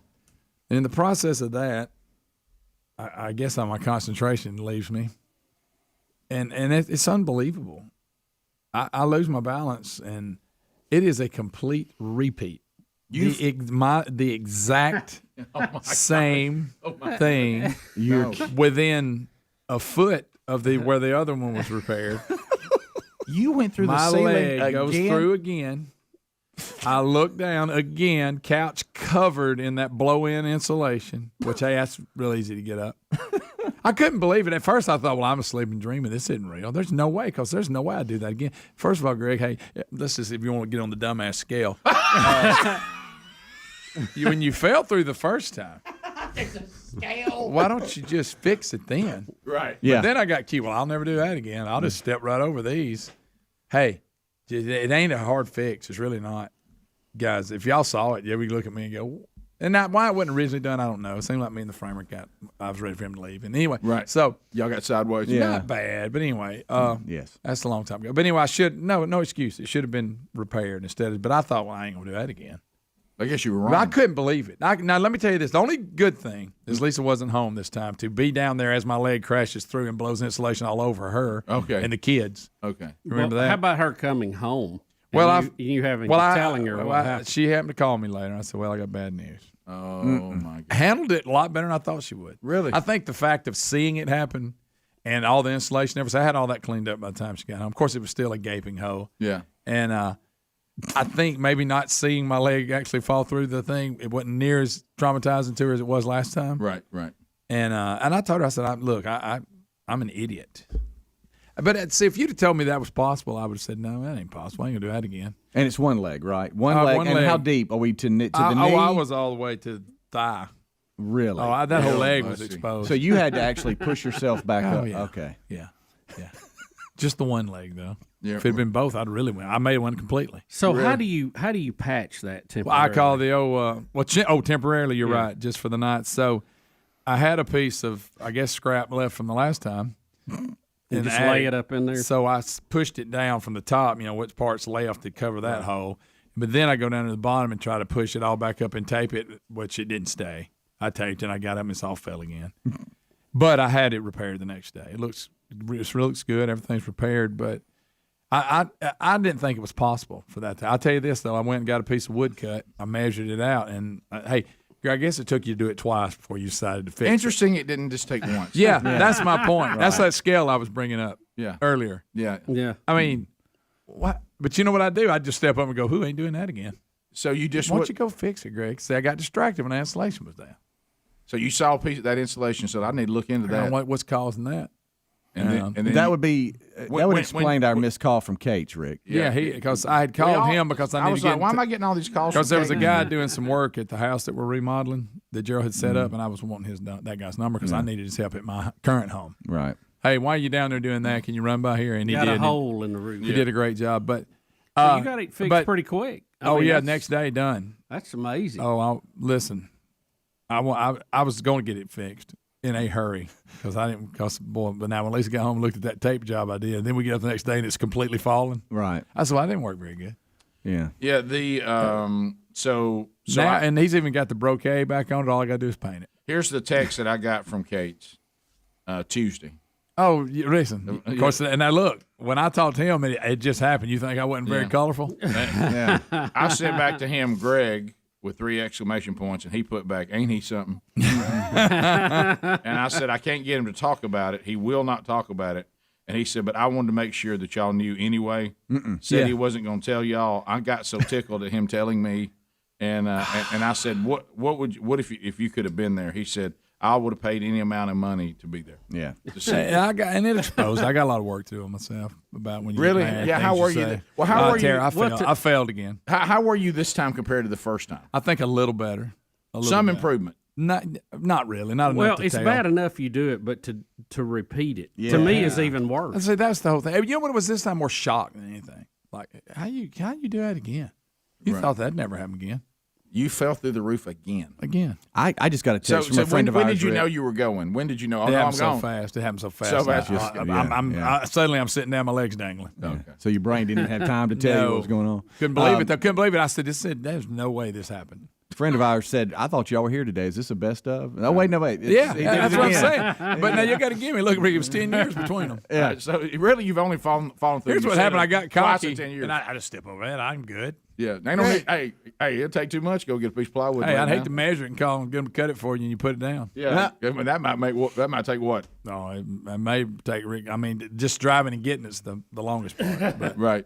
I'm not saying this led to you doing this, but I know the disgust of the idea of I've got to get the tree out again, and it was on you. Yeah, how was the attitude walking in the attic? Not good. Okay, and that probably paid a little. So you did walk in there with a bad attitude. Yeah, and then I saw something going on in the insulation. I didn't like that. Yeah. There's one. I got the blow in, in the top. Then there's a section over there. They had to put some of the bats, and and I was going, "What is that?" And lost my concentration. Mad. I hate to ask this. Did you ever find out what was wrong with your insulation? I stuck it back up.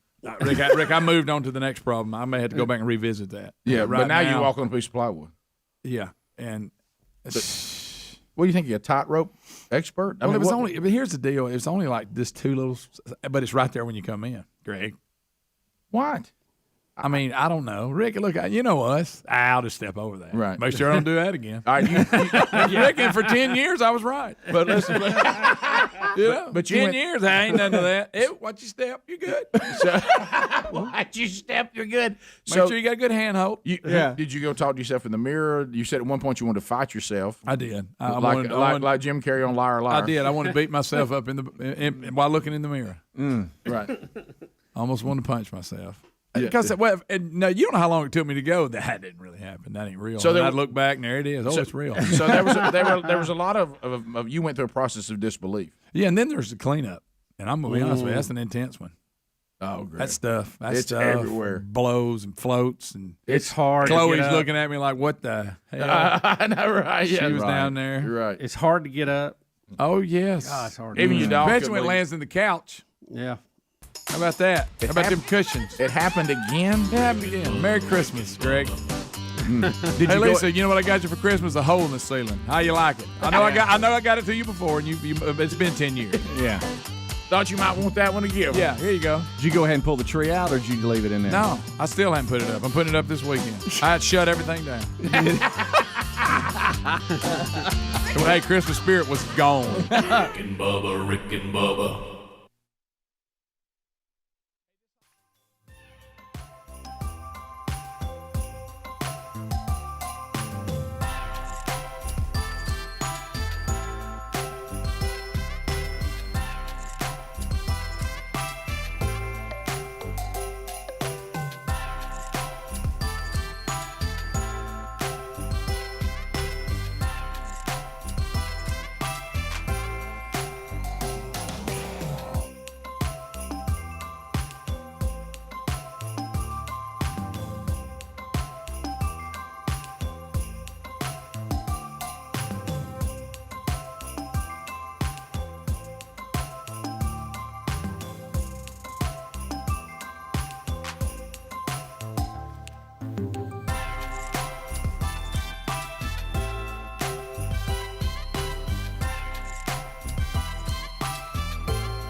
21 minutes past the hour of the Rick and Bubba Show. 866 We Be Big is our number. Merry Christmas to you and yours.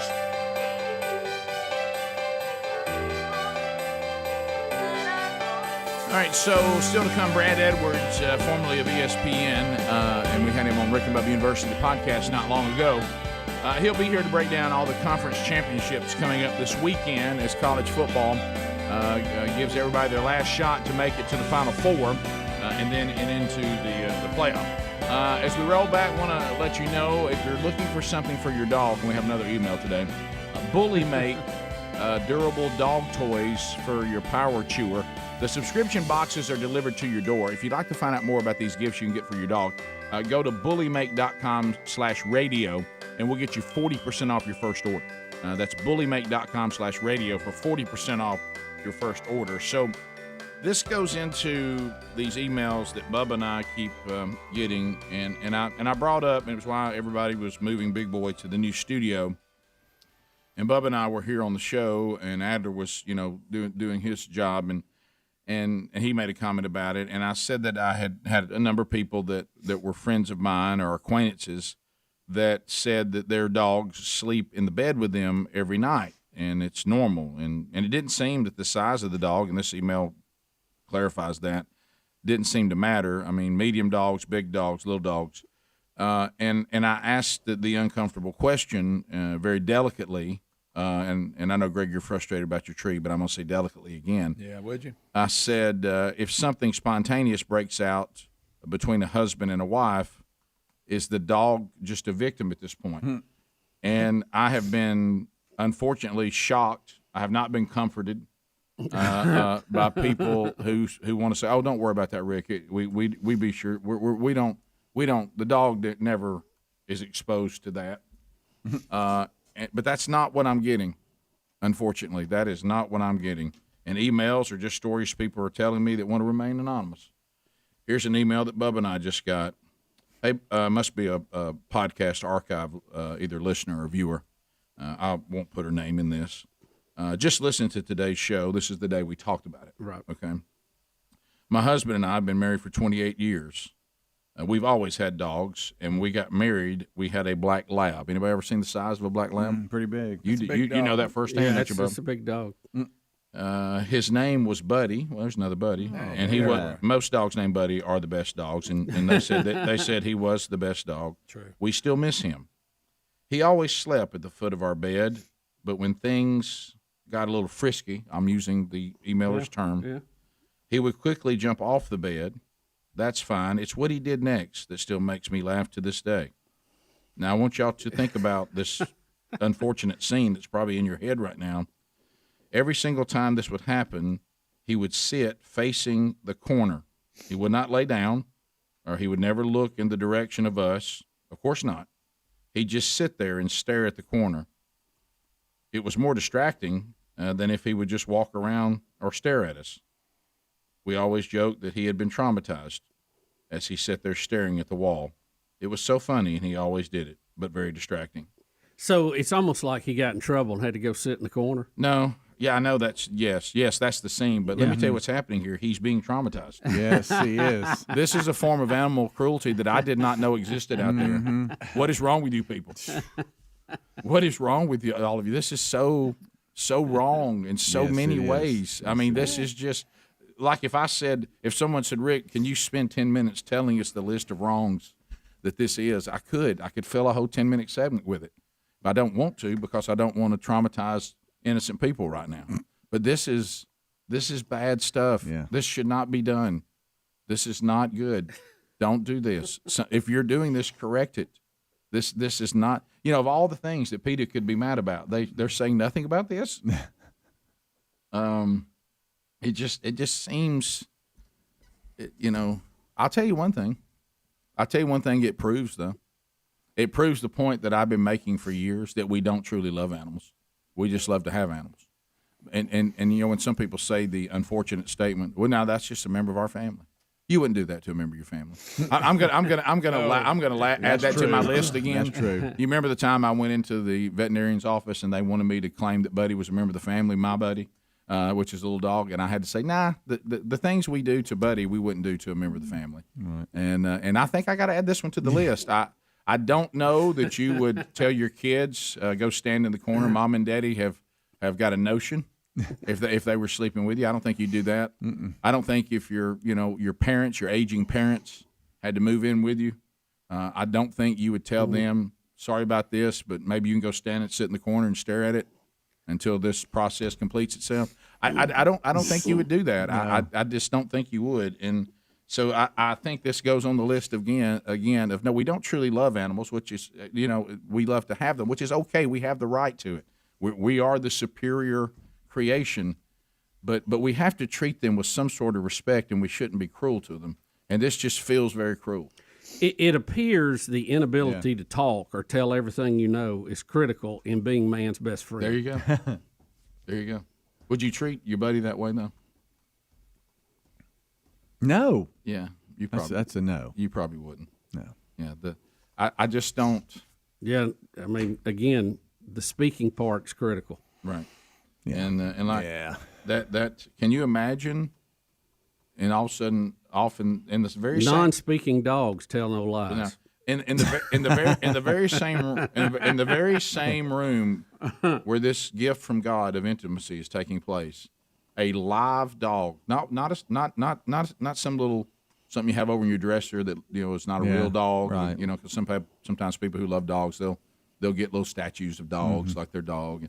No, this is a live dog that just wanted to sleep next to the humans that he's connected himself to, and y'all do part this. of his pack. Yeah, I think in his world. And y'all do this to him. Now he's sitting over in the corner, staring at the wall, just saying, "Please let it be over." Oh, stop! He's gonna stop. What is that? Not what he's doing? This is exactly what he's doing.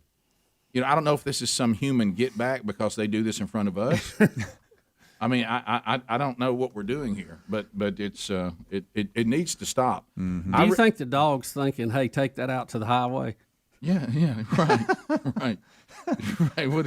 I mean, I understand that we owe them one, but I just don't think it's right. We're supposed to be the higher creation and know how to act. But we shouldn't act just like they do. I don't think that's good. And so I just didn't realize. Honestly, I've got other things that I feel called to. I don't have the time or effort that I can put into stopping this, but somebody needs to. And somebody needs to put a stop to this. One way we could stop it is you just simply hear this segment and make a note saying I must do something. Mm-hmm. What I'm doing is wrong. We've all had to have that wake up call in our life. Yeah. What I'm doing is wrong. And this let's make a change. Right. This just shouldn't. I mean, like Greg said when he looked at himself in the mirror. Today's a big mirror day for some of you. Yeah. Go look in the mirror. As Michael Jackson once said, he's got to make a change. Yeah. She's got to make a change. Yeah. I don't let my dogs look at me while I eat supper. Correct. You know what I mean? Well, you love those people, don't you?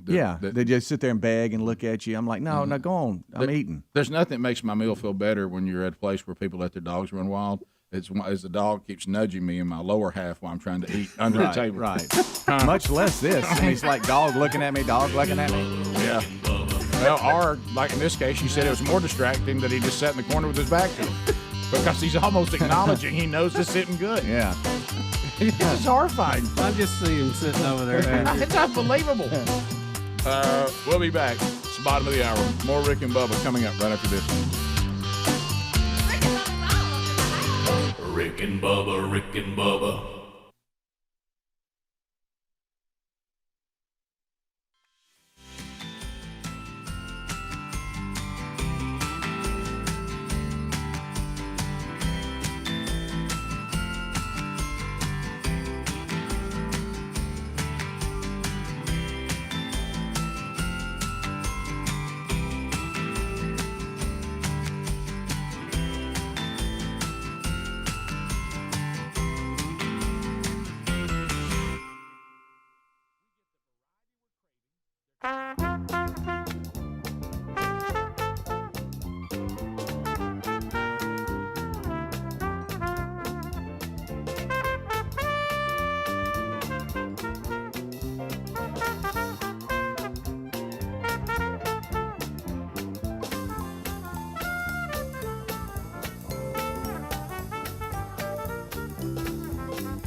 honky-tonk holiday at the Cowboy Cabaret.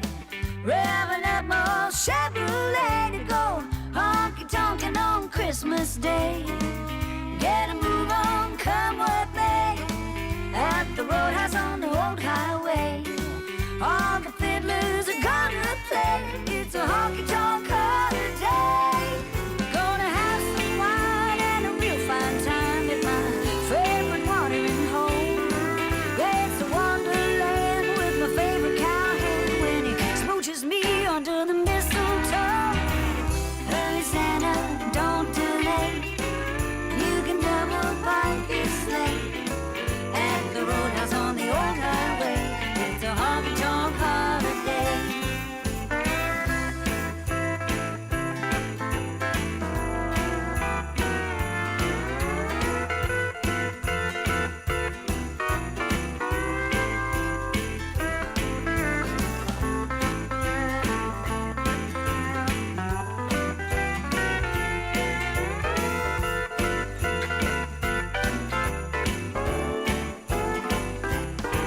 We're gonna down a beer and some Christmas cheer at the Santa Fe Saloon. We'll whoop it up like this not so silent night, baby. Belt down a Christmas tune. We'll be feeling bright and gay, misbehaving on Christmas Day, getting married the country way. It's a honky-tonk, honky-tonk holiday. It's a honky-tonk holiday.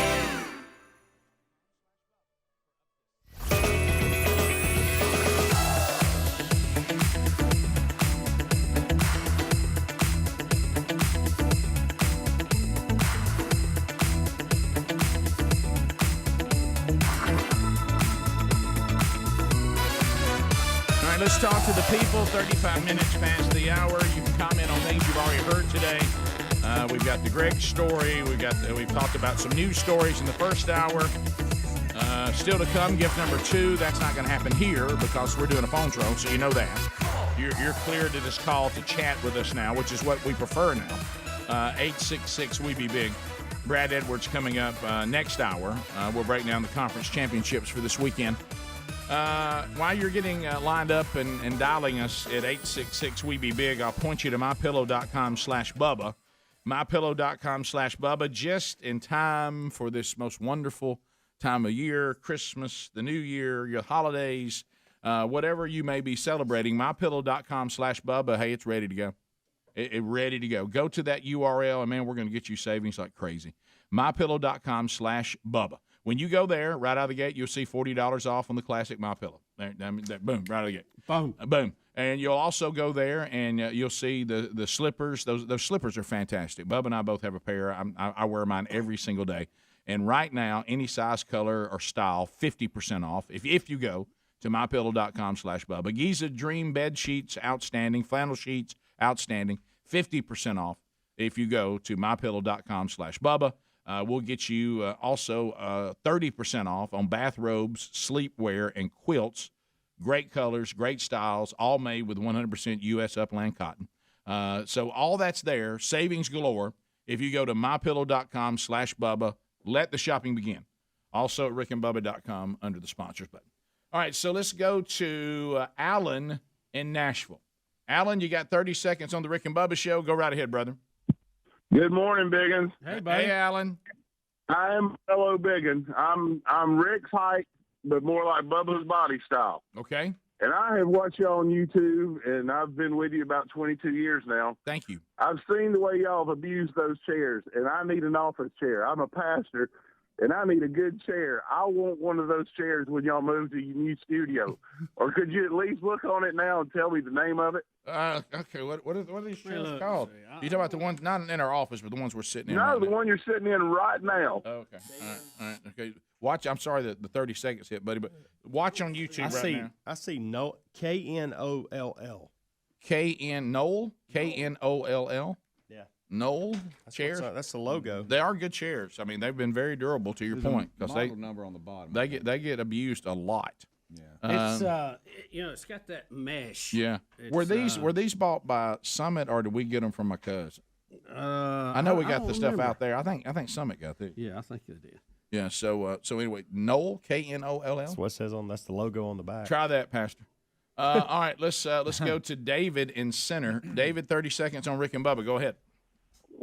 Hey guys, I was going to comment on Alec Baldwin. Yeah. One thing that I noticed that he said was, we're trained never to point and pull the trigger at someone, which means the editing makes it look as though they're pointing the trigger. Why would you point the gun at someone in the first place, whether it's loaded or not, if you're trained not to point the gun at someone? Period. That's what he said in the interview. There was some inconsistencies there. Yeah. So I don't. He was trying to be dramatic, and I don't even think he was talking about. I mean, I've had some people that have been on movie sets, and they're saying, "Look, that we try to minimize that." And you're right, but guys, I mean, I know you can do things with the camera. I got all that. Has anybody ever seen Tombstone? Ever seen a Western? Yeah. I mean, there's times where they're pointing the guns right at each other, and it's up close. Mm-hmm. I mean, sometimes the gun's put to someone's head. Right. This may have been more. Because we go to these theme parks where they do these plays right in front of you, where they have these guns shooting at each other. You know, this may be him more, as it was mentioned, speaking to the jury or future jury pool. Because once that process starts, you're going to look like you're really trying to, make them see it one way or another. So he got out ahead of it. Mm-hmm. On a much lighter note, we've been sent a picture from Greg's wife, Lisa, and she said that she was angry, but she stopped and thought about what Jesus would do. Well, that's good. I said Jesus would probably cut a piece of wood and fix it to begin with. He would have his carpenter. Would have done a good job with it. There's the hole. There's where Greg's leg is. There's where the other one was, right next to it. Oh, my goodness. Oh, gracious alive. That's so funny right there. At least now they can kind of. Yeah, they have a pair now. Yeah, they do. They match. Boy. Oh, wow. Well, he went on through there. Yeah, that's bigger than I thought. Yeah. I love the fact that he just didn't fix it the first time. Yeah. And it's right next It'll be to the old one. So why didn't we fix that?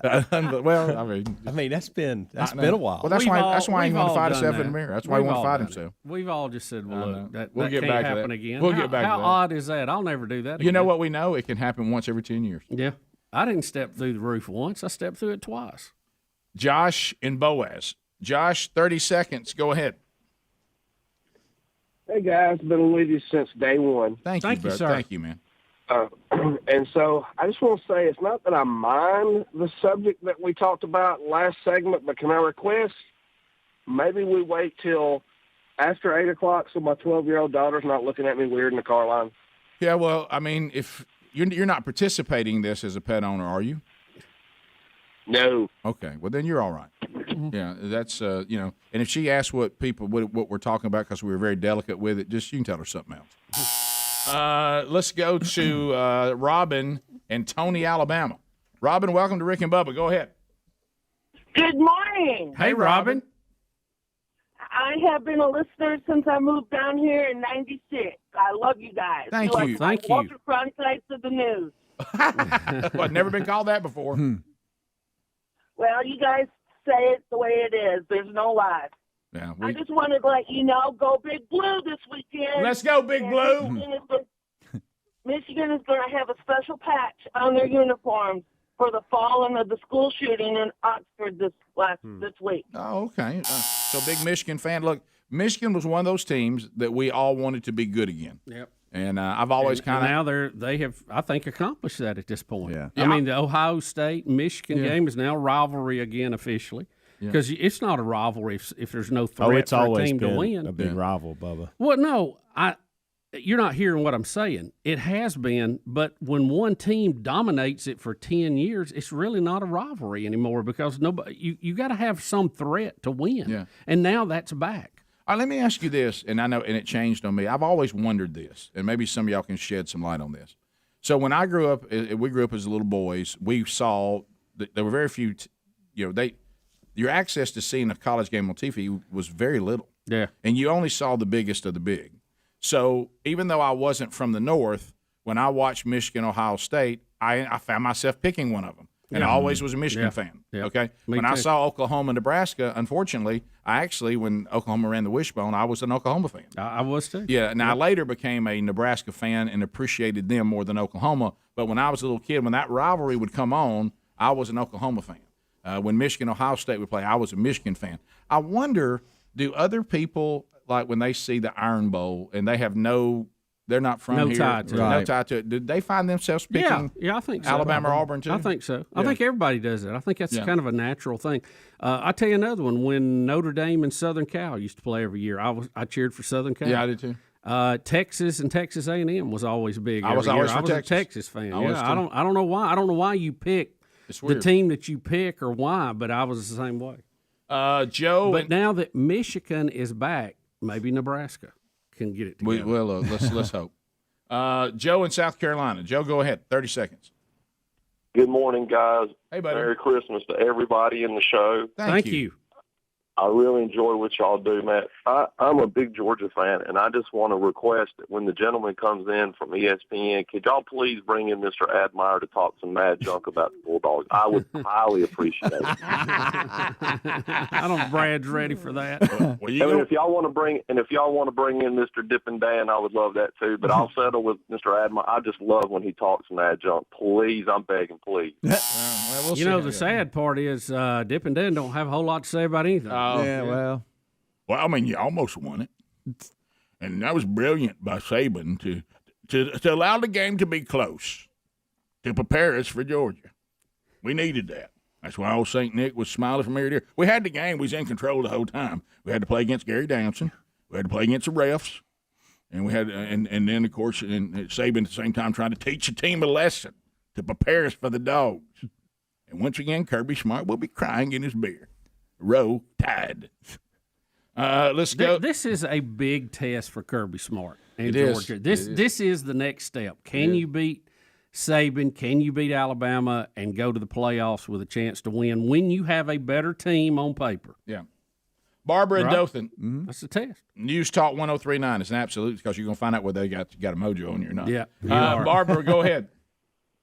Okay, I called once to tell y'all that Greg needs to be paid more because he has the longest drive to work. If y'all took some of your salary, Rick and Bubba, who will now be closer to the studio, and give it to Greg, he can afford to have that ceiling fixed by a professional. We're kind of already doing that. Yeah, we have never done it, but this last round we actually did. So we'll be back. 15 minutes to the top of the hour. 866 We Be Big is our number. We'll get to more of your phone calls before the show is done too. So look forward to that. Thank you for those that got in. For those who didn't, there'll be more opportunity before the day is done. Check rickandbubba.com. Are you shopping for Christmas? Be sure and get that done so it'll get to you in time for Christmas coming up. We'll be right back. Rick and Bubba, Rick and Bubba.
the gravy, please. Rick and Bubba.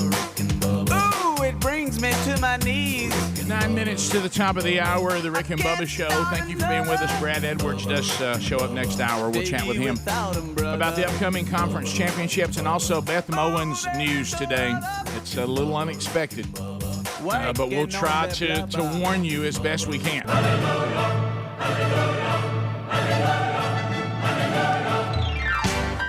And let the Christmas spirit flow. Jingle bells, jingle all the way. It is time for gift number 2 in the 12 working days of Christmas. Gift number 2. We give away a gift every single day for 12 working days. And this gift might as well go to you. Bubba, tell us what's up for grabs today, my friend. You know, Rick, everybody's doing video now with Zoom or you know, what do you call it if you do a video log? What do you call it? Vlogging? Is that what they call it? Vlogging. Yeah. Everybody's doing that now. Well, I was told not to say that. Rick, we have the SunPack 12-inch rainbow light that is set up for whatever you're doing in video. It also comes with a lavalier microphone, a Bluetooth remote for smartphones and compact cameras. So if you're going to do it, be well lit. It's $109 value. $109. Cool gift. There's Bubba holding it right there. Oh, SunPack. All right, so guys, what number caller we want to do today? We did 25 yesterday. We can go up a little bit if you guys want to. We can double it. We can go 50. We can do that. We've been at this, 28 years in January. We can go 28. Just looking for numbers that work with Yeah, let's do 28. You said it cost 109? Yes. 109? For day 2. For day 2. We're warming up. Let's do 28. 28. I like For how many years we've been at it? I love it. For how many years we've been at it? Now, Rick, you can change the color of this light. This is the little donut-looking light you see a lot of people use when they're doing their video. Oh, you think I haven't seen So some it of those? lights you up good, but it doesn't wash your face out. You think I haven't seen those with a video producer as a son? Oh, yeah. Oh, my goodness. They work good. They work good. Matter of fact, he's shooting something today, and he's needing extras. Really? All right, so here we go. Extra lights or extra people? Extra people. All right, here we go. Are you What ready? would he like me to do? He wants you. He needs you to be at Valledale Church at around 3 o'clock. At 3 o'clock, what am I doing? You're just standing there. Okay. All right, so here we go. I got to put a suit on? No. Okay. No, just you're just people around. You're just there. All right, here we go. Everybody for 28? 28. 28, here we go. 28. 1, 2, 3, 4, 5, 6, 7, 8, 9, 10, 11, 12, 13, 14, 15, 16, 17, 18, 19, 20, 21, 22, 23, 24, 25. Hey, Rick and Bubba Show, what's your name? Where are you calling from? Richard Wilkins, Tuscaloosa. 26. Boy, you were close. Just short. I mean, 26. I mean, you think about just if things in a nanosecond would have changed, you'd have a SunPack. Hey, keep trying. There's going to be 10 more gifts. Hey, Rick and Bubba Show, what's your name? Where are you calling from? Galvin, calling from Crossville. From where? Crossville, Alabama. Yeah, you were caller 27. So close. Caller 27. Just one. You almost won it. I mean, you can't even have nothing.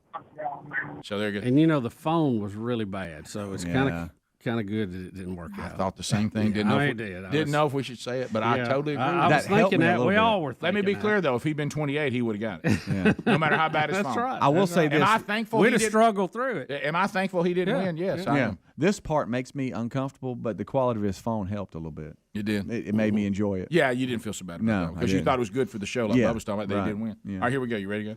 Here we go. Hey, Rick and Bubba Show, what's your name? Where are you calling from? Colby from Wetumpka. Colby from Wetumpka, you are caller 28! You're the winner! Colby, you did it! That boy, Colby. That a kid? Jingle bells, jingle bells. So, Colby, Bubba, tell him what he won. He's won the SunPack 12-inch rainbow light, Rick. It comes with its own stand, lavalier microphone, and Bluetooth remote. It will light up whatever you do, video or even still picture-wise. Do you do a lot of video? I don't, but I got some friends that do. they'll look love at it. you. They'll Okay. love Got it. some flogging cat. All right, so how long you been listening to the show? 6 or so years. 6 or so. How old are you, Kobe? I'm 26. 26 years All old. right, good deal, My man. Thank goodness. you. I got shoes older than that. All right, so let me put you on. Let me put you on hold. We'll get all your information, and you or whoever you give this to enjoy the gift. Okay? All right, thanks a lot, gentlemen. Y'all have a good one. Yeah, you too, man. Thanks for listening to the show. Merry Christmas. Oh no. Hey, Rick and Bubba show. What's your name? Where are you calling from? This is Jim from Crestwood, Kentucky. Jim. Caller 29. One too many. Just Jim. one call off. Just one. I appreciate it. Thank you, Jim, thank you. That's a great attitude, Jim. It is. Thank you, buddy. You can tell he's Yeah. okay, Rick. It's basketball season. No, you're right. That's such a good one there. Rick and Bubba show. What's your name? Where are you calling from? Derek, Huntsville. Derek from Huntsville. Yes, sir. Caller 30. 2 off. Just I two. think- Yeah, that's all right, buddy. Man, it's gonna be all right. There's Appreciate 10. it. There's 10 more gifts left. Thank you, buddy. See you, buddy. I had a way to muster some fake enthusiasm. So, how would y'all? I've asked y'all this in years past. How would y'all react if I won? No, if you were like one off and, I'd and lose somebody my was mind. doing this to you. I'd What say would that's the way it always is. Can't have nothing. That's what I'd say. Always a bridesmaid, never a bride. I'd be like whatever the Sorry, ladies. whatever the Peanuts character is that complains in the Christmas special. Every year, it's always the same. A shepherd. I'm always play a shepherd. Every year, it's always the same. That's what I would say. I would say every time you guys, I'm be straight up with y'all. I've never won anything. I've never won anything ever. Now, when you say, I'm trying to figure it out. Also, it has different rings that are different colors. No, it's a ring that changes colors. Yeah. I got you. Yeah. Okay, You have a right. remote control that does it. Right. Yeah. Okay. I see what you're talking about. Yeah. Because at There's first, been days we needed that. you know what? Yeah, there's is. And I'd say first, what I would do, which is what you're not supposed to do with it. You think I won't put my big old face right in the middle of that circle, have light all around it? I'd be like the sun on Teletubbies. I'd do that so fast. So anyway, so there we go. So that's the first week. We come back next week, 5 days in a row. We'll be giving away gifts, and there's still some great gifts are still available. We're going total over 5,000 this year. So yeah, over $5,000 worth of gifts we'll be just giving don't away. let Squeaky hear it. Right. I keep asking how you got that by. Just keep going, Rick. Red line it, baby. If I get a call from Squeaky, what am I supposed to say? So I know nothing. The phone's breaking up. I What know now? nothing. Can't hear you, Squeak. Sorry, buddy. Try Bubba. His phone might be working. Bubba. I thought he got some stuff that I can't. I'm sorry. I gotta let you go. Wait. Here. Can't hear you. Christmas. Crossville. Roll the window down. All right, top of the hour. If you leave us, have a great weekend, or find a way to listen to more Rick and Bubba. You can find all the ways to get all of it on your own time or live at rickandbubba.com. We'll be right back. Rick and Bubba, Rick and Bubba.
Minutes past Rick and Bubba from the Broadcast Plaza and Teleport. The Broadcast Plaza and Teleport, counting today, only 11 shows remain.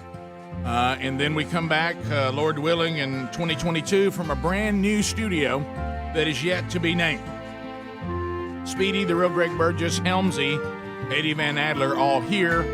Welcome back, Bill Bubba Bussey. Rick, glad to be here, and let me just say Merry Christmas to Merry you. Christmas, Brad Edwards. And the gifts will start this weekend with some conference championships. A lot of conference championship. Brad Edwards was on a Rick and Bubba University podcast. He has a book that is out now, BamaDynastyBook.com to get it, and it is a book that just says, hey, by the numbers, this run of Nick Saban is unprecedented. And if you don't have the book, it's a great idea for Christmas, too, BamaDynastyBook.com. And, of course, Brad spent many years with ESPN, Sports Center, College Game Day, College Football Live. He now joins the Rick and Bubba show again. Brad, welcome back to Rick and Bubba. How are you? I'm doing great. Good morning, guys. Good morning to Brad Edwards. How was the response when you came on? We talked about the book. I hope you got a great response from that. I did. It really was unbelievable. Sales started coming in, and then the following week, I was at Market Noel, which is a Christmas market in Hoover, and I had so many people come up to me and tell me, "I heard you on Rick and Bubba," or even as specific as, "I heard you on Rick and Bubba University." So it was great exposure, and enjoyed hanging out with you guys that morning. Now, Brad, where are you this morning? I am at my home, which is in Connecticut. Having spent 25 years at ESPN, I had to relocate to Connecticut a long time ago, and so that's where I am. I'm sitting in the porch of my condo, which is a little cold. I see trees and all out there. December in Connecticut. It looks like you're out in the woods. I like that. I like looks like this. you got a little hunting camp going there. Yeah, I'm actually on a golf course, but you can't really see that at the moment. I can tell you there aren't many people that have been playing this week because it's mostly been in the 30s. Yeah, but what a beautiful scene there behind you. It's relaxing me as I look over your shoulder. I know. I want to throw another log on the I fire do and listen too. to Brad tell stories. I do too. I want us to sit around and tell some lies right in front of the fire. All right, so Brad, let's talk about. Here we go. This is the last chance. If you're a team that's trying to get into that Final Four, you want to be in the playoff. There's a lot of matchups this weekend that are going to determine that. Is there one bigger than the SEC championship? No, nothing bigger than that. And look, this is a weekend that I think a whole lot of college football fans around the country are really excited about because it's got a chance to turn everything on its head completely. It's already partially turned on its head in that Ohio State's not going to be in the playoff. Oklahoma's not going to be in the playoff. There's a pretty good chance right now I think Notre Dame won't be in there. And the big one, though, is Alabama. That's the one that most people around the country want to see miss out. Have a whole lot of new blood in this thing, and it starts with that SEC championship game. And I think if you look at it from the Georgia perspective, I've been saying for a couple of months now, I think there are only two teams that are good enough to beat Georgia. One of them is Ohio State, and they're not going to be a factor anymore. The other one is Alabama. And Georgia has a chance right here, potentially, if everything goes right in the other conference title games, to eliminate Alabama and go into the playoff with really taking on three teams that have no chance to beat them. So I think to some extent, Georgia could be playing for the national championship right here in this game. Not that they have to win it to get in. They would have another chance if they lose, but it's an opportunity for Georgia maybe to deliver the knockout blow to its toughest remaining competitor. And so I think for that reason, it's huge for Georgia, and it's huge for everyone else in college football who's sick of seeing Alabama and the other usual suspects in the playoff. I forgot about Clemson. Clemson's they're out long too. been out of it. Yeah, they're another one. So, Brad, we talked about it earlier. Georgia has their best team they've had in a long time. I guess by the numbers, they've won more games. This is Bubba, Kirby. Just to interject, I know they won the national title in 1980, and if this team doesn't win the title, it won't be considered as good as that one. But if you just look at what they've done through 12 games, the 1980 team played 12 games. Go back and look at the scores of those games. This is clearly, I'm not saying this because this team would beat 1980. Obviously they would. But the way they've dominated, Georgia has never had a team do this before in its history. So Kirby Smart has built Georgia. He learned from the greatest. and he has replicated that in Georgia. But this is the big step. He's never been able to get past this step. And as you said, and I think most people think so, this is the national championship game for Georgia. Yeah, Alabama is the only team left that they could play that has the talent to be able to match up with them at most positions. Now, the one edge, and I mean, I have a hard time coming up with any other edge, but the only edge I see for Alabama in this game is at quarterback. And obviously in football, that's a huge advantage to have the better quarterback. Stetson Bennett has been good, but Bryce Young has been incredible. And when you consider how weak the Alabama offensive line has been in a lot of games this season, how much difficulty they've had establishing the run, how much difficulty they've had protecting him. It's his ability to get outside the pocket and make plays. It has really been what's kept this offense going. And so he is their chance in this game. And anything that they're going to do is going to depend on Bryce Young. Alabama's going to have to score in the 20s at least to have a chance to win it. The question is, can they do it? We know the numbers for this Georgia defense are historically great. But when you look at what Alabama's offense did last week against Auburn, and you see how beat up they are on the offensive line at running back, I just don't know where it's going to come from other than Bryce Young. He's got to have some help. Who's it going to be? Alabama's going to need some breaks to go their way, I think, to be able to hang in this game for 4 quarters. Yeah, I mean, I guess the other thing you could put over in the advantage column is Saban. Absolutely. On the field, it's Bryce Young. On the sideline, It's because I'm with you. You know, he has such a mystique about him, and he's so good at what he's done. If he was not in this, I see you doing it, processing it just like we've been doing it.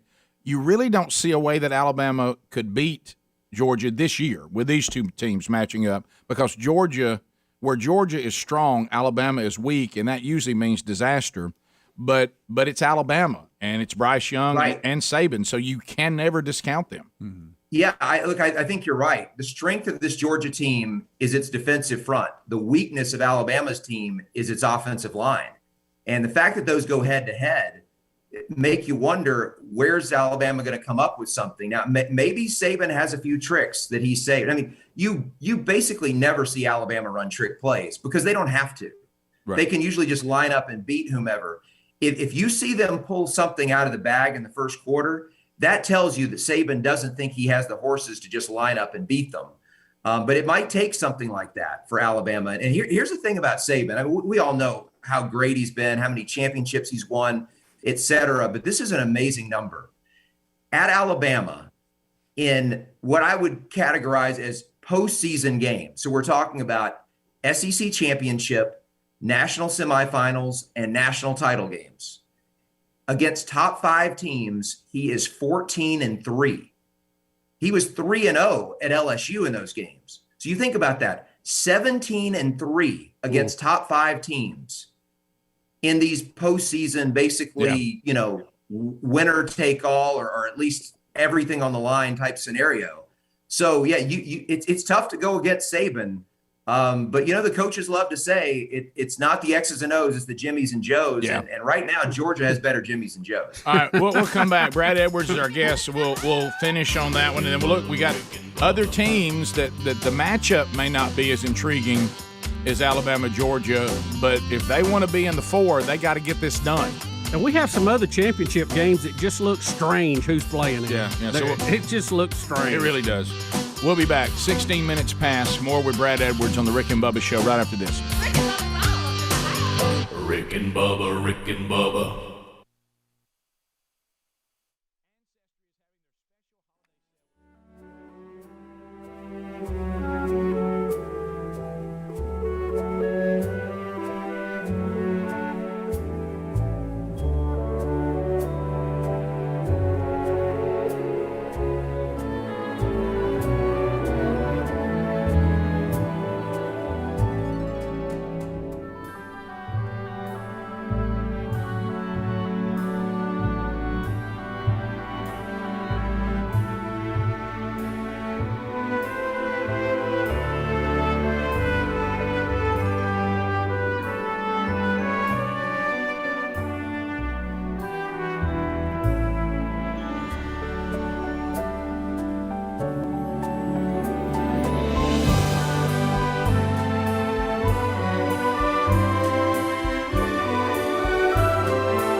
this weekend, and you can get his book too. BamaDynastyBook.com has it, and you can go check that out now.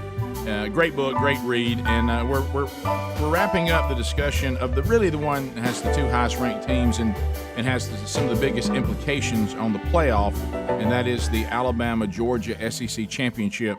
One more question on that. Yeah, Brad, and look, I have a lot of respect for Kirby Smart, but if this game is close late in the game, will Kirby Smart be able to make the right call, or will he try to go for a fake punt or something and it blow up on him? I don't want to say choke, but can Kirby Smart win a tight game and take that next step in his coaching career? That's the big question. You know, we've seen Kirby make some, let's just say, very conservative choices in some instances late in games. Then other times he just got a little bit too crazy, like the fake punt that you're mentioning in the SEC championship game 3 years ago. So what are we going to get out of him? I don't know, but that's Alabama's hope here, is to be able to put Georgia in a situation that they haven't been in all season, which is a close game in the second half. Georgia has not trailed after the 9-minute mark of the second quarter in any game this year, which is pretty unbelievable. They've had at least a 14-point halftime lead in every game but one since week 2.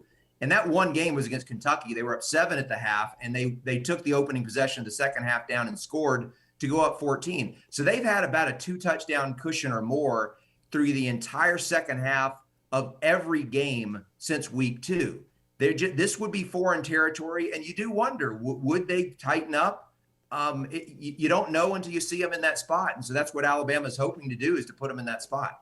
So as far as the playoff is concerned, Alabama wins, you say Georgia's still in, unless it's just a disastrous game. Yeah. Given what's happened with some of these other leagues, I just don't see any way that you could come out of this game as a selection committee member thinking Georgia's no longer one of the 4 best teams in college football. Alabama loses, you think they're out? I think they are out unless they lose a close game and either Michigan or Cincinnati loses. All right, so let's look at one of those things happen. I think Alabama's got a shot to stay in the top 4. So who do you think? Do you think there's a chance? Let's look at the American Championship. Houston is 11-1. So Houston, Cincinnati, you think that? Which one has more potential to see a stumble? You think the Big Ten, Michigan, Iowa, or do you think Cincinnati, Houston? I think the American, Cincinnati, Houston, is a better chance for an upset. Cincinnati is it's funny, like you look at the last few weeks of the season, the number of times Cincinnati played close games against some lesser opponents. You know they're capable of playing down to that level. Houston is a good team, but their one loss is to Texas Tech. I mean, that tells you something.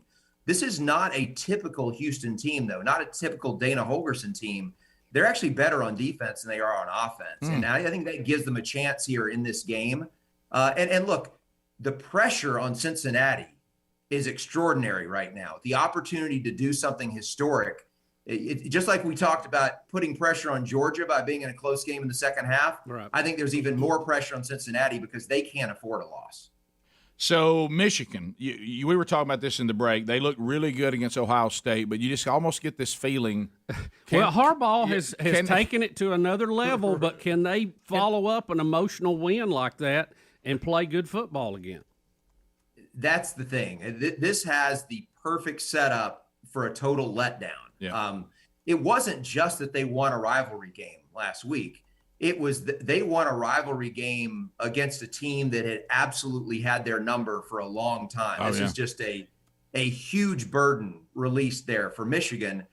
They probably spent all week being congratulated, told how great they are, and now they've got to get up for Iowa. And if you watch Iowa on film after having watched Ohio State on film, it's easy to say, we got this, guys. No problem here. And I think most teams that play Iowa think that. The thing is, this is a team that is very limited offensively. They're not going to put together many significant drives against you. They're probably not going to score many points if you don't give them anything easy. But they've been really good this season at creating the easy stuff. Pretty much everybody goes into a game against Iowa saying do not turn the ball over. If we don't turn the ball over, we're going to win. And yet Iowa still manages to force turnovers. So that's really, to me, what this game comes down to. Will Michigan take care of the ball? It should be a low scoring, maybe kind of ugly game. But if Michigan doesn't turn the ball over, I think that eventually they'll just outlast them. Oklahoma State's out there looking in, taking on Baylor. I mean, Oklahoma State, I mean, their only road is they got to win this and somebody's got to mess up, right? No, I don't think so. Oh, really? I think Okay. if Oklahoma State wins this game, I think they finish ahead of Cincinnati. No matter what. Now, it's possible Oklahoma State and Cincinnati could both finish in the top 4 and be in the playoff. But I think Oklahoma State wins this. The committee will move them ahead of Cincy. And I think they do win the game. I look at Baylor. Baylor's quarterback, Gary Bohannon, missed last week's game with an injury. They're keeping a really, really, tight lid on whatever his injury situation is right now. I think he'll probably give it a go, but I doubt he's 100%. Even with him, when they played in the regular season, Baylor only managed 14 points. Oklahoma State was -3 in turnovers and still won the game by double digits. So Oklahoma State's just the better team here, and I expect that they'll win. Brad, if they win and Cincinnati wins and they jump Cincinnati, can you the crying and gnashing of teeth? It is going to be extreme. Well, so if Georgia beats Alabama, and then the other favorites all win, I think Oklahoma State and Cincinnati both get in. I think Oklahoma State would end up at 3 and Cincinnati at 4. Sure, they'd both be thrilled to be in the playoff, but let's be honest, this year, it's a pretty big deal to be the 3 seed and not the 4 because the 4 is playing Georgia. Right. You basically have no shot of getting to the championship if you're the 4 seed, whereas if you're the 3, you got something to play for there. And so I think it is important.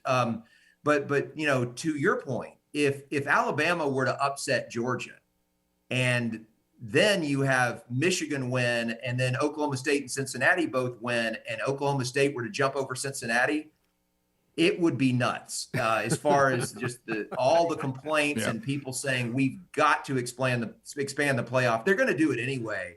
Aren't they talking about that right now? Aren't they meeting? Wasn't there some talks this week about that? Yeah, they're in agreement that they're going to expand. It's just a question of are they going to 8 or 12? And there's a lot of politics involved, and everybody wants to get their way. Eventually, somebody will cave.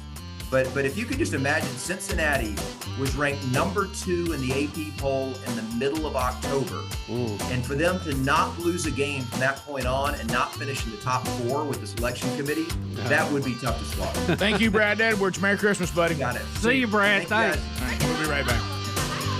Rick and Bubba, Rick and Bubba.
35 minutes past the hour.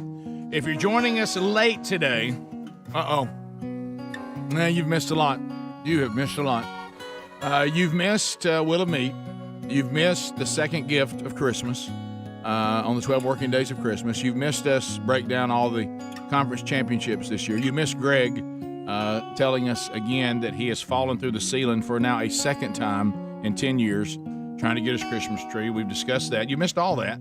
But we'll chat with you coming up at 866-WE-BE-BIG. Now, Relief Factor, what if the gift of being pain-free was the Christmas gift this year?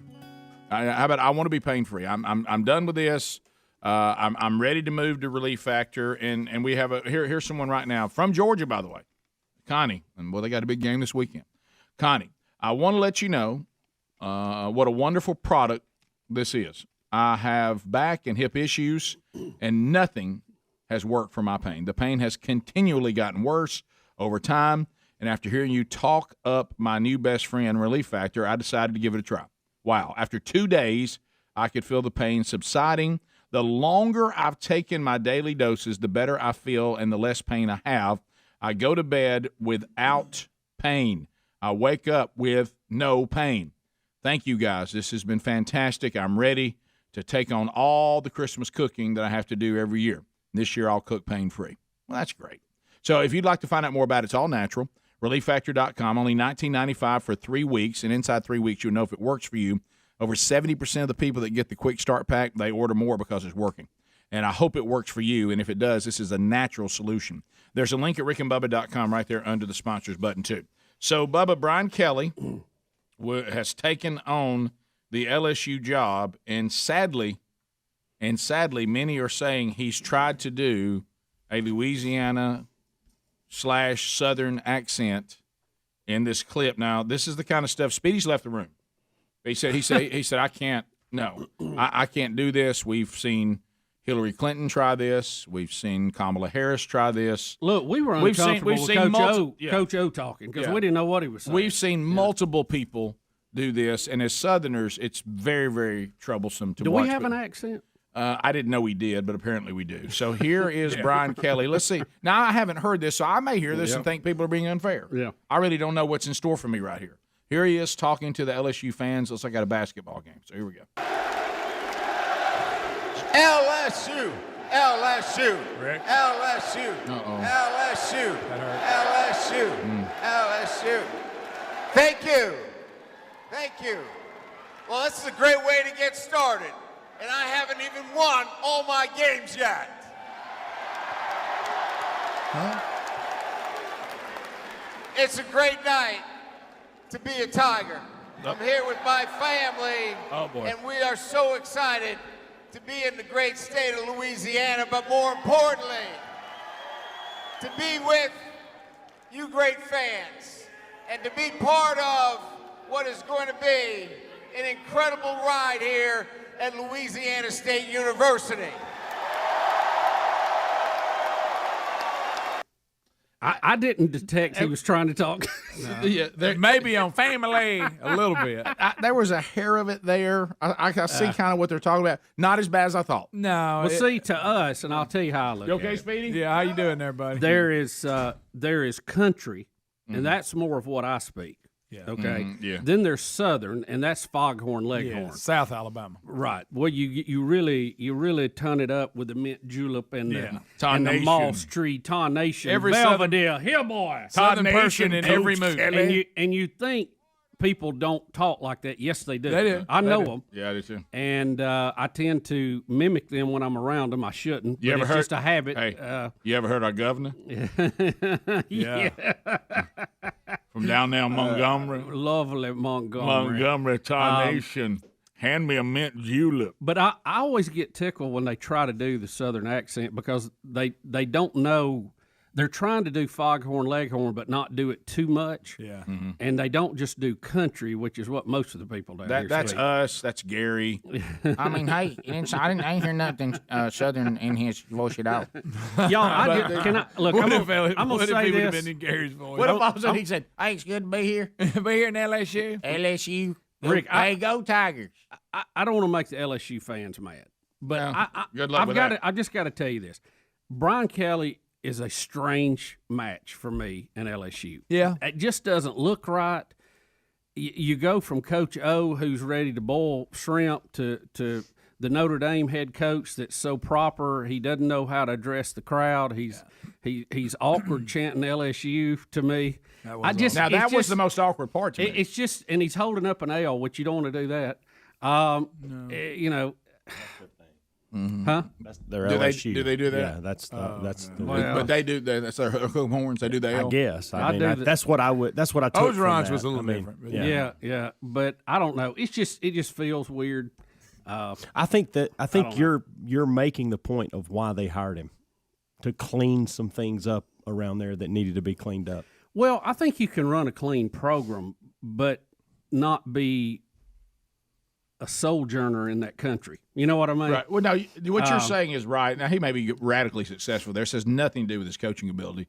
But I'm looking at this video, if those of you that can't see it, when he has that purple LSU shirt on. Looks like the first time he's ever had purple on in and his it life. looks like somebody, like they're having some coaching convention.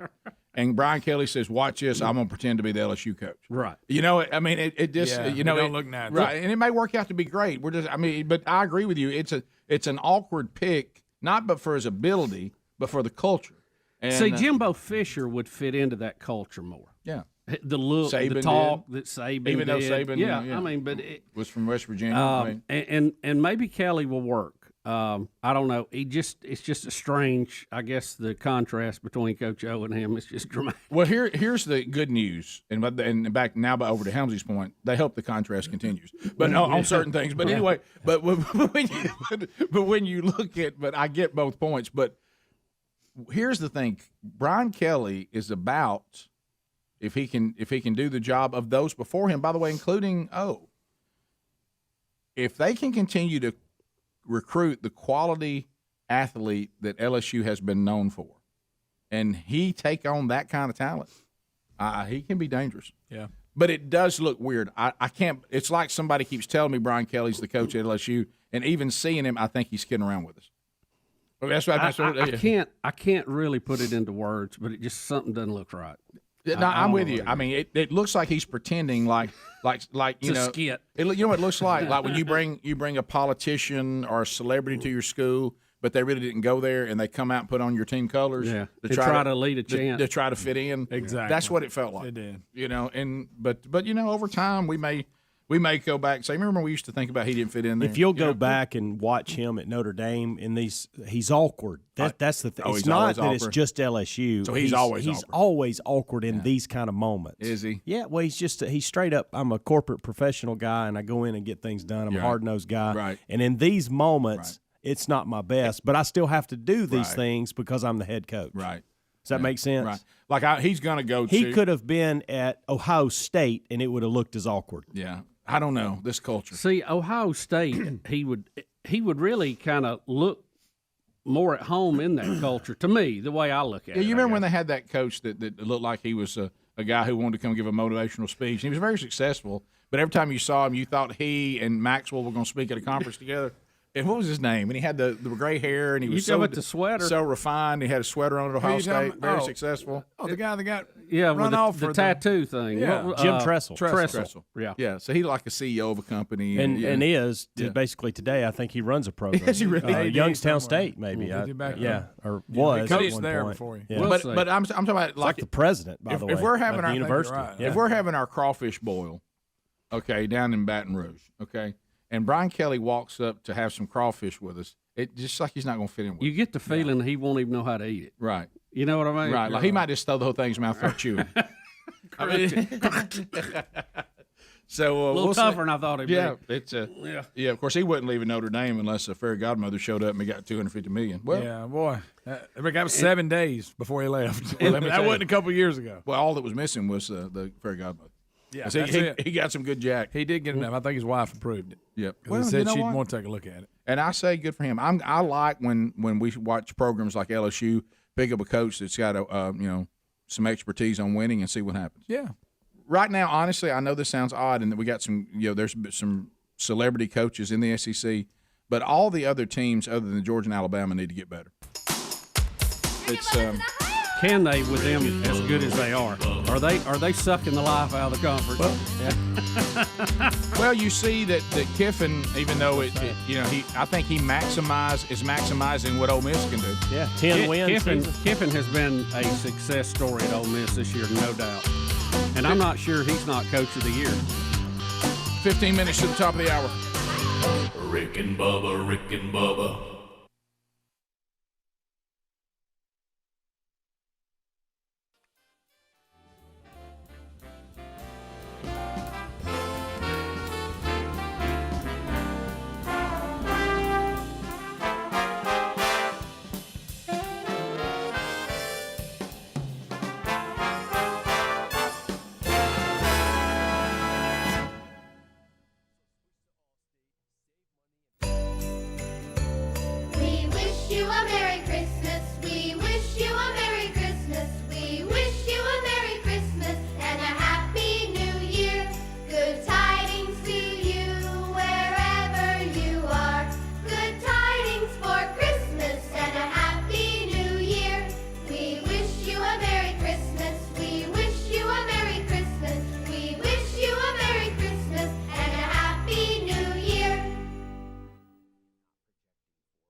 10 minutes to the top of the hour, the Rick and Bubba Show. 866-WE-BE-BIG is our number. Rick and Bubba University, the podcast, coming up again this weekend. And you can get that wherever you get podcasts. Jim Brandt will be our guest this weekend, retired as a supervisory special agent with the FBI, is an expert when it comes to firearms and is an instructor and teacher now. He's a concealed carry instructor, Glock firearms instructor. He's an armorer. And we'll discuss some of the stories that have been out there concerning the Rittenhouse, the Alec Baldwin, just the operation of handguns alone, all with Jim Brandt coming up this weekend. So enjoy that. I think you'll get a lot out of that. So, Bubba, we've got, do you want me to get something out of the way, or won't you do the tennis thing first? Well, Rick, this has been an ongoing story. We talked about it a little bit. A Chinese female tennis player, and I'm going to take a stab at this name. No, buddy. Pang Shu. Okay, we'll just leave it at that. That's close enough. All righty. She I'll came take the number out. 4. She's one of the top players, former number 1 doubles player. She was unseen in public for almost 3 weeks after she posted a message on social media in early November accusing China's former vice premier of forcing himself on her. Correct. And she strangely disappeared at that point. Well, the WTA, the governing body of women's tennis, started asking questions and wanted to hear from her. And, of course, a video was posted of her saying, "I'm fine," but it looked like a hostage video. Of course. Okay. Yeah. So the WTA has been very aggressive on this, and it contrasts what the NBA has not done. And we know we've heard a lot about that lately from the center of the Celtics, saying, how can you be talking about all these people and supporting people of underserved groups when this is the biggest abuser of that on the planet? Correct. So the WTA, being very outspoken and now being very proactive, has canceled all of their events in China, which is kind of new. They haven't really been playing a lot there already, and now they're talking about boycotting the Olympics and starting a fire for that. And they're getting great praise over this. I know Ted Cruz was on the radio yesterday saying, look, the WTA is doing what the NBA refuses to do, and that is call China out on these abuses that they're doing and how they try to cover their tracks up. So we'll see how all this plays out. Now, China's not happy about this, Rick, because they're losing face. And you don't want to lose face. They're not a fan of losing face. Now, I suspect that China will be looking through their portfolio of companies to see who might be supporting the WTA and will be cutting them off at the knees. Right. But right now, it is out there, and China has responded, and they're accusing the WTA of making sports political. That was their response, that we shouldn't make sports political. Who said that? The Chinese did. Right. The Chi-Coms, the communist Chinese. Because, you know, I know to a lot of people how the communists respond to things are new or they don't know how to take it. Look, we went through this with Russia back in the 80s. We know how their propaganda machine works. Usually whatever they accuse you of is what they're doing. Of always. And, you know, the government owns the media, so they tell you what they want you to hear. But the WTA's been pretty tough on this, and now they've taken it from just canceling events to saying they may boycott the Olympics with their female tennis players. So we'll see how that plays out. And a lot of people are comparing the Women's Tennis Association's response to communist China to the NBA's response. Yeah, the NBA is turning a blind eye, right, because of the potential profits there, while the WTA is actually holding the line based on the actions that they're doing. Rick, you'll love this. Let me give you the exact quote here. Let's see, the Communist Party's People's Daily. Okay, that is the daily newspaper there in Beijing. People's, yeah. They said that some forces in the West are instigating a boycott against the Beijing 2022 Winter Olympics, adding that they should not be bringing politics into sports, and they're betraying the Olympic spirit. And I'm paraphrasing. Well, here's an idea. Bring the young lady out, prosecute whoever find out whether somebody really did treat her in a way that is, someone should go to jail for, and then either clear that person's name and say nothing happened, or take care of who did this to her. And then, you know what? Then everybody starts going, okay, that's about all you can do. I think the first thing to do would be let her get out of the country and come to New York to the WTA offices, and then we'll talk about it. Right. But, Bubba, speaking of the NBA. Wow. The thing the NBA always adds is they'll lecture you while coddling China. That's even worse. You know, the center from the Celtics, by the way, we didn't do this story the other day. You know, he's changed his name now. He's made Freedom his last name. That's right. So it'll be on the back of his jersey. That is fantastic. Why are we sounding alarms involving the NBA? Oh, no. If you're an NBA. Now, look, Greg has already said in the break, and I agree with you, Greg, and Bubba, I think you seconded it. If we could just move her, or maybe you said it and Greg seconded it, if we could just move Beth Mowins to the NBA, isn't that a win for football? Yeah, it is. Because Rick, you know how sometimes in the government, when somebody gets in one of these jobs and they're dug in like a tick and everybody knows they're unqualified to do it, right. The only way to get them out of it is promote them. Tonight, making history again, boys, this is Beth Mowins. Tonight, the NBA. Hardcore. I'll be the first chick to ever call an NBA game tonight, making history again. I am Beth Moore. Hear me roar. Beth Mowins. Sorry. Beth Moore. Beth Moore and I have coffee later. We're going to talk about John MacArthur. That's so good. NBA, be calling little hoops tonight, professional level. And the NBA. Would you like to know what game I'm taking on, Hensley? Huh? I'm afraid it's going to be on at my house. Have you told little Braden that Mama's going to be calling one? He does not know that this is coming. Tell little Braden Mama's got the play-by-play. The NBA tonight. What will be some of her key sayings? Because she'll have to have all kind of. You got string music. String music. He drains it. Drops a tray. Rebound. 76ers taking on the Hawks. 76ers and the Hawks tonight. Mama makes history. You know, I know Beth has broken a lot of molds and crashed a lot of glass ceilings. You're darn right, Bill Bubba Bourgeois. In the broadcasting arena. But I'm going to tell you, it's just hard for me to listen to. It's painful. It's painful. Well, because you're a misogynist. Well, maybe I am. I am, but it's still hard to listen to. It's not that my voice is annoying. It's you're a misogynist. No, it's annoying. 76ers. You know what? It's annoying. Hawks. And you're a misogynist. Couldn't be that, right, Bubba? Might not be that I'm not desirable in my play-by-play action. I'll drains it from 3. Who was the other?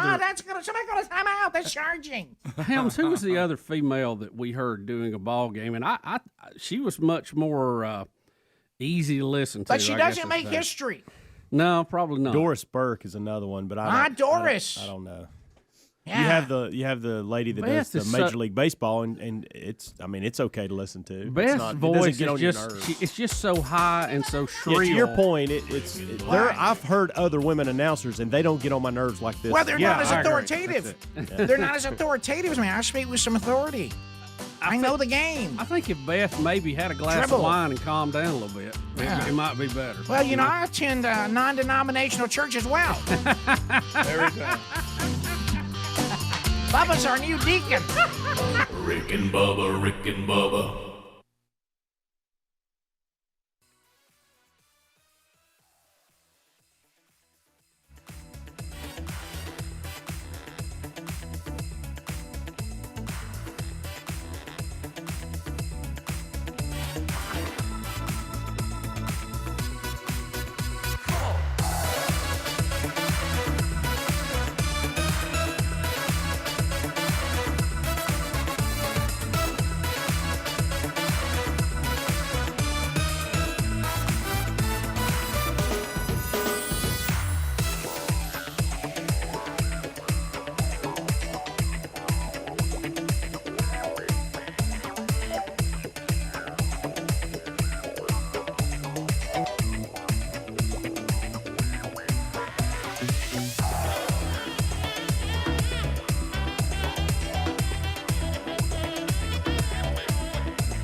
7 minutes past the hour of the Rick and Bubba Show. Thank you for being with us. Speedy, the real Greg Burgess, Helmsy, Eddie Van Adler, all here for a brand new hour. If you're late to the show, sorry. Will of Meat and the second gift of Christmas all have already been done today. But be paying attention. Monday's program, Lord willing, will return. We'll have gift number 3, and another week will start. As we work our way to the big year-ender, December the 17th, and it will also be the last show inside the Broadcast Plaza and Teleport as we move our way to a new studio that is yet to be named coming up in 2022. Everybody, welcome back. Bill Bubba Bussy. Hey, buddy. Rick, glad to be here. Thank all of you for joining us, and a Merry Christmas. Merry Christmas. Merry Christmas. Merry Christmas. All right, so we're getting a lot of people, and we were told it is true. So if you're a big podcaster, whatever platform you listen to your podcast on gives you toward the end of the year, here's your top podcast. Here's how many hours you spend on them.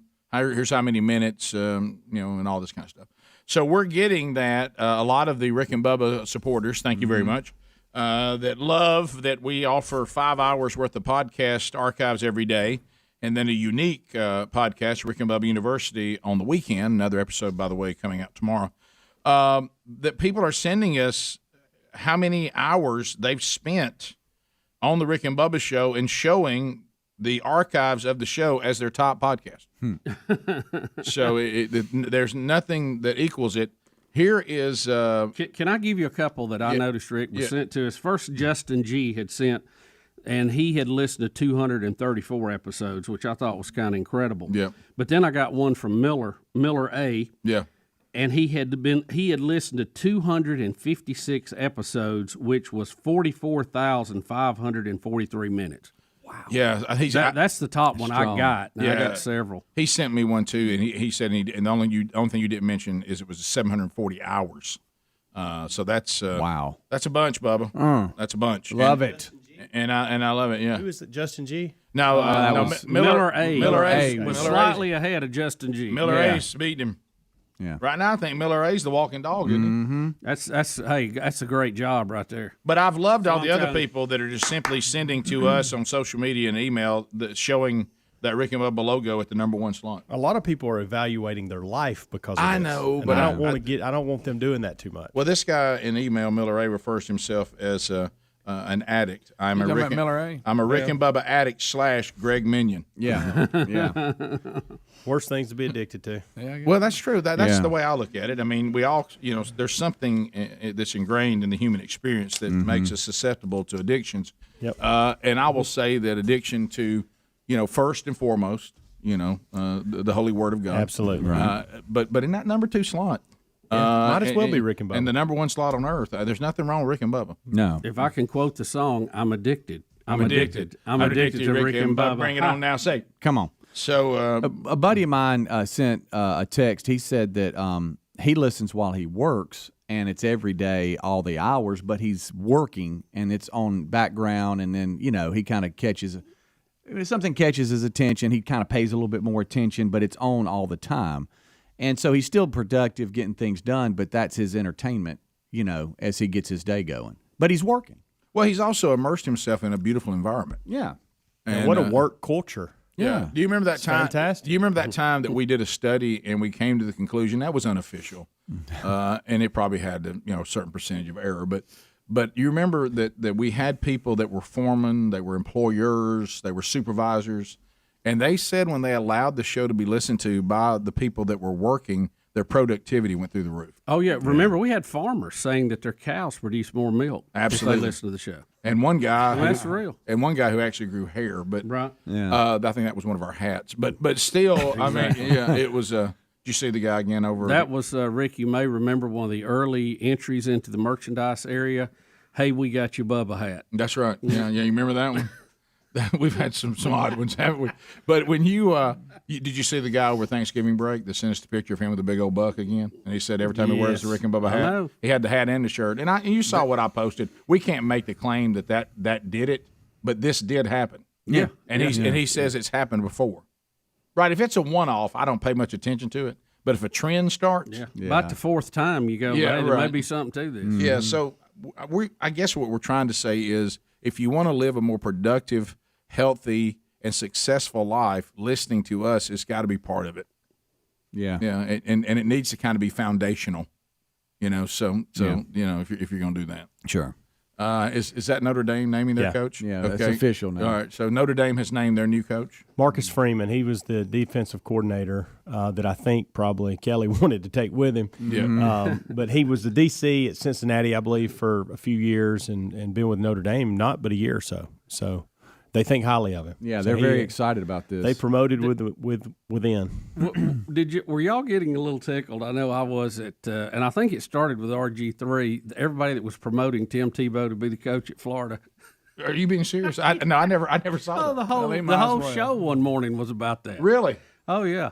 And what was funny is RG3 comes on there and says, "Look, his argument was that they need a splash hire. They need somebody that can, make go in and get recruits." And said, "Look, the head coach is a CEO. He can get position Of course. coaches to do everything, but he can be the face." And to see all the experts come on behind him and go, "Well, he's never even coached a little league team. I don't know if you start at Florida." Well, or let's not." say, let's say it was pretty funny to see but it was hilarious to see him, and then a couple of the other guys got on it. Former players started pushing it, and for Tebow to be like embarrassed by it.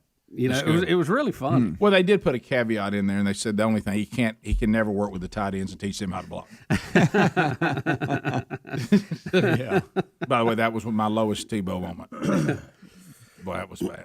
Yeah. But hey, Ricky never played tight end. He never played tight end. I'm gonna tell you that Heisman commercial right now is funny. It's going around where he can't handle the curve. That's funny. That is funny. Let me ask y'all a question.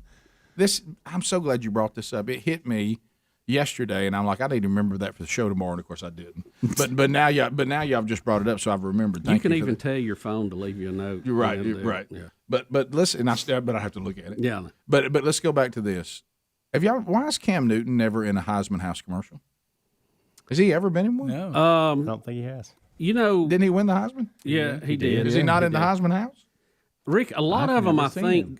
go on those. Well, I can't say that for all of them because some of them are playing. Oh, the yeah. more recent ones. Yeah. But Yeah. for a long time, it was Devontae the Smith. older ones. Yeah, you know. Oh, no, not that. Yeah. That Devontae. No. Yeah, he's been in one. Baker's in Baker all, about Mayfield. all of them. Baker's been in a lot of Little them 'cause Bakey he's kind of Mayfield. funny anyway. Little Bakey's playing. Little Baker. So why has Cam Newton never been in a I don't Heisman know. House That's commercial? that's a good That is question. weird. It just hit me. I was I know what it was. Somebody was talking about how Cam came back for the Panthers, and all of a sudden it just hit me. I'm like, and then I saw a Heisman House commercial, and it hit me. You know how they just happen to have around each other, and I thought, why has Cam Newton never been in a Heisman House commercial? Yeah, that's a good question. You're right. Yeah. So anyway, nobody knows. So we'll come back. 866 We Be Big. We'll take your phone calls next. You can talk about anything that's on your mind. You can ask a question, bring up a topic. We've had a lot. If you've been listening to all the hours today, man, you've heard and seen a lot. So if you have comments on that, we'll take them now at 866 We Be Big. When the Rick and Bubba Show continues right after this. Rick and Bubba, Rick and Bubba.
20 minutes past the hour of the Rick and Bubba Show. 866 We Be Big is the number.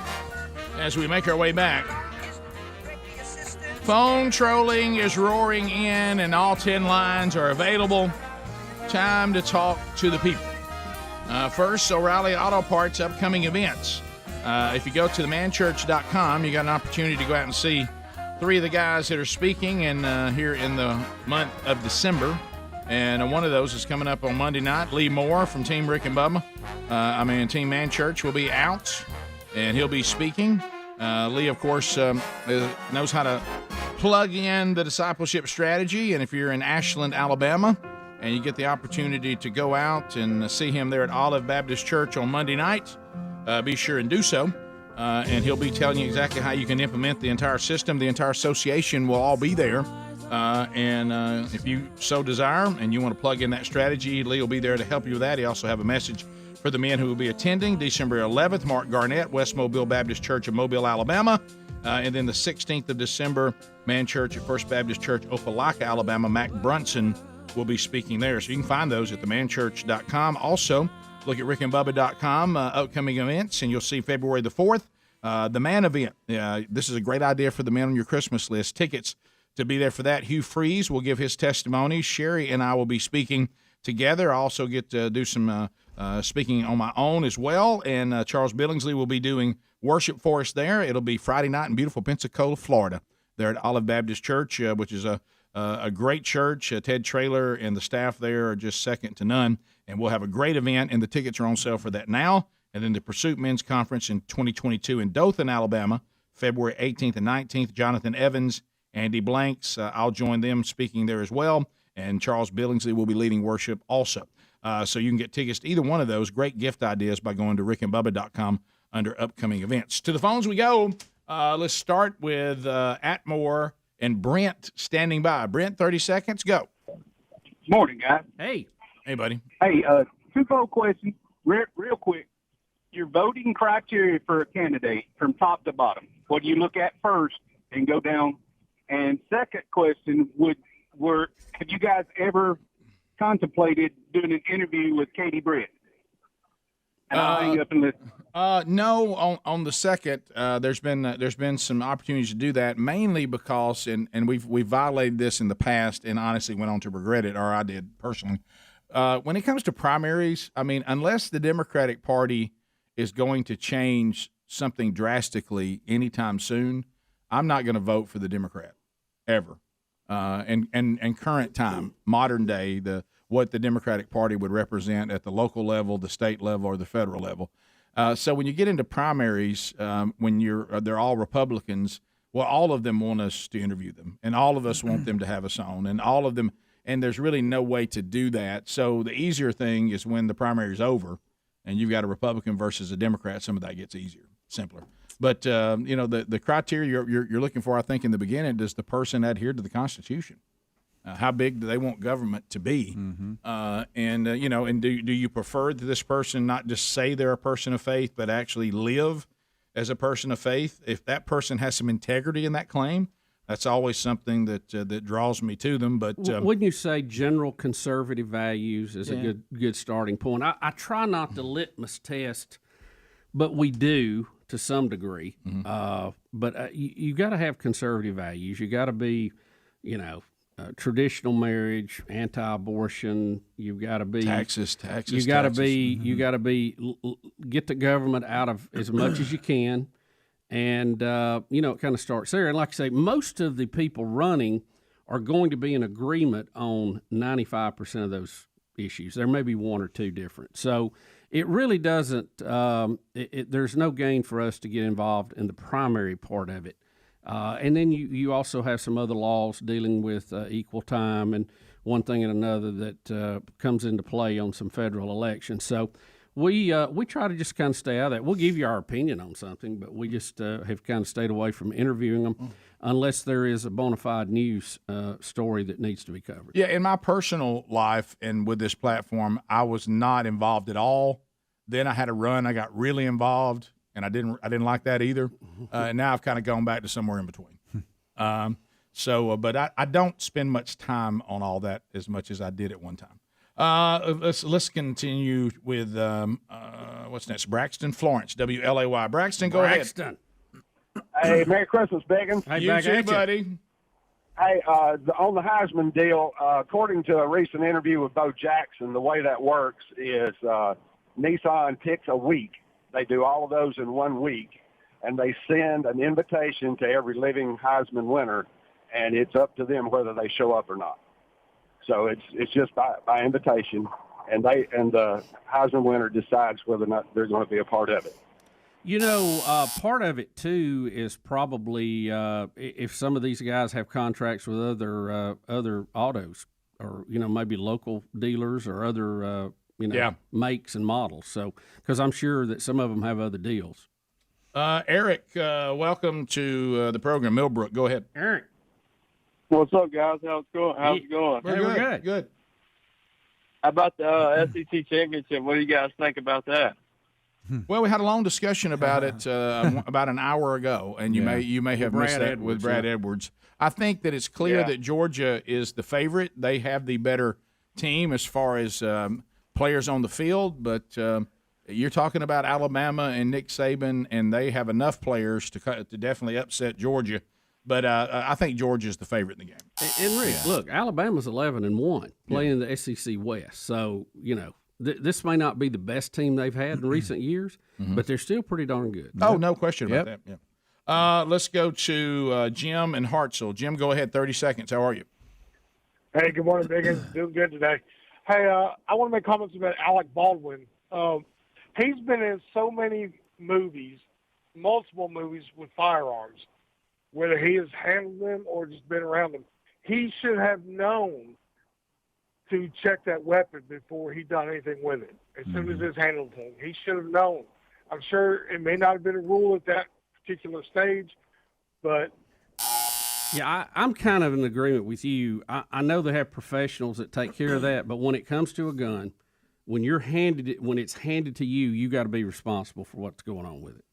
And we'll see how the court sees that. And to what level the courts are going to decide. Alice, welcome to the Rick and Bubba Show. 30 seconds. Go ahead. Hey, Rick and Bubba. I'm so disappointed in 3 Alabama Republican congressmen who voted to pass a bill, the Federal Vaccine Database, which will keep track of our vaccinations, send reminders to us, and our healthcare providers authorize them to give our information. Call Gary Palmer, Mike Rogers, and Jerry Carl, and 77 other Republicans across the country who passed this horrible thing. Yeah, I saw 80 Republicans voted for that. Yeah, I'm not sure of all the details of what you're talking about, so I really can't comment on it. I don't know, was it all tied to COVID, or was it other things? It's a pandemic thing. In general, she said it is that they voted for the government to be given information so they know who's had vaccines and who haven't, and how many you've had, and boosters and all that. Yeah,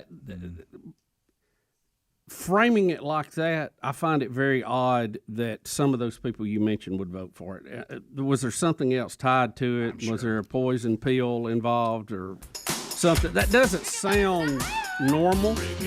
I'm not denying that, but it just doesn't sound the normal deal. I saw a lot of people last night very, very upset about that. But I'm with you. I'm not informed enough to know what that really means, but what I just said is how it was presented, and maybe that's too simplistic, but it was. Bottom of the hour, we'll be back. Rick and Bubba, Rick and Bubba.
The Rick and Bubba Show. HelloFresh.com. Trying to help now. I'm telling you, they can too. How about you're craving, because of everything you got to get done now, maybe craving some quick and easy recipes that taste delicious but don't require spending hours in the kitchen. Well, luckily, HelloFresh.com delivers those pre-portioned, farm-fresh ingredients right to the doorstep, complete with easy-to-follow recipe cards and everything you need to make the recipe. All there, all you're doing is preparing. They've done everything else, so you're not there at the grocery store texting each other, hey, what you want to have tonight? What are you going to do? What do you think? You go ahead and plan out your meals every week. Order them from HelloFresh.com. Boy, do you have some delicious options to choose from. May I highly suggest lobster stuffed ravioli and shrimp. Minutes away. Minutes away. HelloFresh.com, ginger spice cake truffles.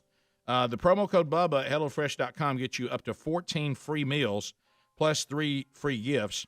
That's 14 free meals plus 3 free gifts with the promo code Bubba at HelloFresh.com. You also can find the link at rickandbubba.com right there under the sponsors button. All right, so we do have other things to cover today on the program. HR 550 is what the caller called in about, the federal database for vaccines, and we're looking over that right now. So that's what it's called if you want to research that for yourself. All right, so let's we were looking at a couple of things involving the current administration, and let's face it, we've got some really, really old people that are in really, really important places, and they seem to be losing control of their faculties a little bit. We'll do video one in a minute too, Adler, of Biden when he bizarrely said that about Fauci, which was weird yesterday. But yeah, first, Nancy, sound like President Fauci, didn't it? Nancy Pelosi gets kind of tied up here, and can't seem to find her thoughts. So here it is, Nancy. House, it's the McGovern bill. It's a stronger bill than it's a bill that we could have freestanding, or a bill that is in the Eagle Act that is part of the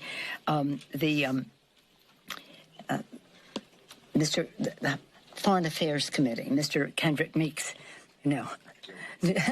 Gregory Meeks bill. Kendrick, we're all very sad about losing Carrie Meek this week, so I referenced her son. But the chairman. I know she's trying to say the reason why I can't find myself is I'm upset, but I never heard her mention. Maybe she did earlier or something. I want to be fair to her. But Rick, you should have heard the whole thing. There's more? Well, yeah, when she was going on there. Let's do it again. All right, go ahead. Let's hear that. But the chairman Meeks bill in the House, so we will have that. But you see, in a defense, in a bill, whether it's in whatever that thing's called that they have in the Senate, or in a DOD bill, the Senate does not have the right to have a revenue or an appropriations matter. Did you say whatever that thing's called that's in the Senate? And she in charge of the Senate? What she's trying to say is all revenue bills have to start in the House. That's part of the process. We all learned that in civics class, 8th grade. Sure. This is kind of there is some comedy here. On Schoolhouse Rock. Yeah. Elon Musk has been going back and forth with Bernie Sanders. Bernie was taking some shots at the space program, and so Elon and him's been going back and forth. Well, Elon came out the other day and said, I think we ought to just say you have to be 70 or younger to be elected to any office. And because and you say, well, how can you just have an arbitrary number like that? Well, the federal government does for everything else, pilots and drivers of things and all this. So, but the story I saw gave a rundown of everybody that would disqualify for office, and it was a long and distinguished list, Rick. I mean, a nice one. I think you mean that in a good way, don't you? Well, it knocks Trump out. It also knocks Biden out. That's all right. It knocks Nancy Pelosi out. Most of the leadership on both sides. Yeah, I think that would be. I wouldn't be much wrong with that. Yes. All right, so here's President Biden. This weird thing he did. A lot of people were playing this involving Fauci yesterday when he's handing out his new winter plan for the pandemic. Here we go. Occur. I've seen more with Dr. Fauci than I have my wife. We kid each other, but they look, who's president? Fauci. But all kidding aside, I sincerely mean it. What are we going to do with him? So what are we uncomfortable going to do with this. What are we going to do with him? What are we going to do with him? There he is.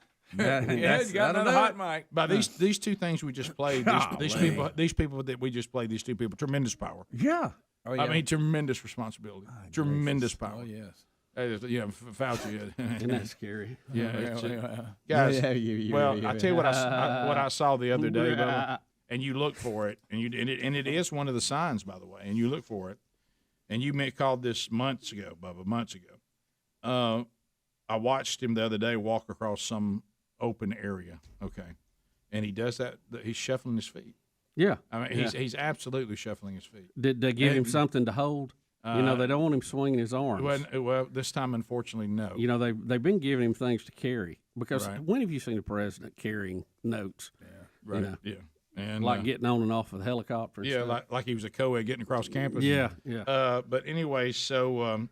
It's. I think we all know. And then this thing, Kamala Harris, her staff's leaving. Did you see the other day when they tried to ask her about, is this some sort of reset you're doing? And then when she panics, she just laughs. Yeah, I know. I mean, if you give her an uncomfortable question, well, that's how she buys time to try to come up with an answer. Right. Yeah. All right. So here's a lot of people, and we all do this when you're asked something on the spot and you're trying to formulate an answer. Some people will repeat the question and ask you to repeat the question, and she just laughs. So that's her moment to get it together. Yeah, I always act like I can't hear you. I go Reagan. Yeah, sunny on the beach. I said sunny on the beach. How about this? I'm sorry, come again? And I'll never forget that one. That was funny. He called Sam Donaldson an SOB, plain as day. Oh yeah. And they said, "What was that?" He said, "Sunny on the beach." That's right. So. Australia, you're disappointing us. Video 6, Adler. What is going on there, guys? Australia, you're really a disappointment right now. And I realize there are people here that say, just like the caller about the database a minute ago, don't think we're not headed here. Don't think our government won't try some of these same moves. Do you realize you're living in 2021? I want you to realize this. And we have a worldwide pandemic with a death rate of 1%, and then in some cases less than 1%. And in Australia, and other countries are acting up, but in Australia they have COVID quarantine camps. They are now trying to put the unvaccinated or those that are positive with COVID in, like, I hate to use the word concentration camp, but I mean they're fenced in like leper colonies and things like this. Maybe that's an analogy that can be used. Y'all just mentioned that. Mm-hmm. So. We have now 3 men that have climbed the barbed wire fence, and I did say barbed wire fence. Rick, I mean, what is this, Schindler's List? This is like a fat camp or like a fat camp to free themselves from a COVID quarantine camp. Here's the story. Here we go. Look at this. Good morning. We start with breaking news out of Darwin, where 3 people have escaped from the Howard Springs COVID quarantine facility. Talia Sava's there for us. Talia, good morning. There's a search underway right now. Yes, that's right, Davina. Good morning to you. We've been told the trio scaled the fence in the early hours of this morning. Police receiving reports around 4:40 a.m. Now, major police checkpoints have been set up around Howard Springs for the past several hours. As you can see in these pictures, they've been conducting thorough searches in car boots, checking vehicle registrations, cars and buses alike. But in the last half an hour, what we understand is they've actually been dismantled. Exactly why, that hasn't been confirmed. Hopefully good news. We're also not sure yet who these people are connected with, whether it's a repatriation flight or those Aboriginal community members who have been staying here following the Catherine cluster. Davina, what we do know is that this is definitely going to bring this gold standard facility under intense scrutiny. On Sunday, we had a man escape and found on Darwin's party precinct, and this latest situation is only going to put us under the microscope further. Good night alive. Guys, Escape. Wow. Gold standard to keep them in. They're checking in trunks of cars. For COVID. Yeah, this is just some people that tested positive for COVID. Oh, my goodness. Is that they put you in a fence if you test positive? Do I understand this right? Something doesn't make sense. This is back like that House vote that the guy called about a minute ago. Yeah. Which, by the way, I've looked that up, and Rogers Palmer did support it, but so did a lot of other people that, Kevin McCarthy and Burgess Owens, who are extremely conservative. So I don't know there's something about that we don't know. We don't understand. But anyway, back to the Australia. Guys, did y'all hear? They're talking. I mean, they're talking about people escape from prison. Yeah, this is going to bring scrutiny. They're stopping cars and checking the trunk. They're using the word escape. Escaped from. Guys, they're armed and dangerous. This COVID. This is. The government is also referring to these camps as voluntary. Also, want to mention that Australia, a lot of the citizens sold their guns back. Yeah, they did, guys. If you can't escape from a voluntary situation, yeah. with a manhunt, that makes it the opposite of voluntary. You know, you can say what you want to. Holy moly! Well, they're here on a voluntary basis. Well, now, if they try to leave, we're going to shoot them. Well, this is the thing that, and I watched a debate last night for a few minutes. And I just can't go there anymore. But I reminded myself why last night. I don't understand why people don't say things that we know. Like this was a deal where two people were talking. And they were saying that mandating vaccines, no matter what situation, this is not an indictment on the vaccine. This is not saying the vaccine is not a good treatment. We have all these treatments. We have this. We have that. We have that. But people should not be forced to take a vaccine. Well, of course, you know what's going to happen next. Well, then the guy is going to use the speech of all the vaccines that we've mandated before. Why is this such a big deal? And I don't know why. I do not know why the person who got backed in the corner by that, because he threw smallpox out there, I said right then he should have said, but smallpox had a death rate of 25%. Yep. If you got smallpox, your chances of dying were extremely high. We do not have that with COVID. Okay, right. Nowhere close to these things. 1%. You have to make a case to mandate a vaccine, and the death rate does not make the case. The others did. Okay, and so why does anybody ever counter that monologue? I realize sometimes if you're not there, you can't. But this guy could have just said, well, let me interrupt you.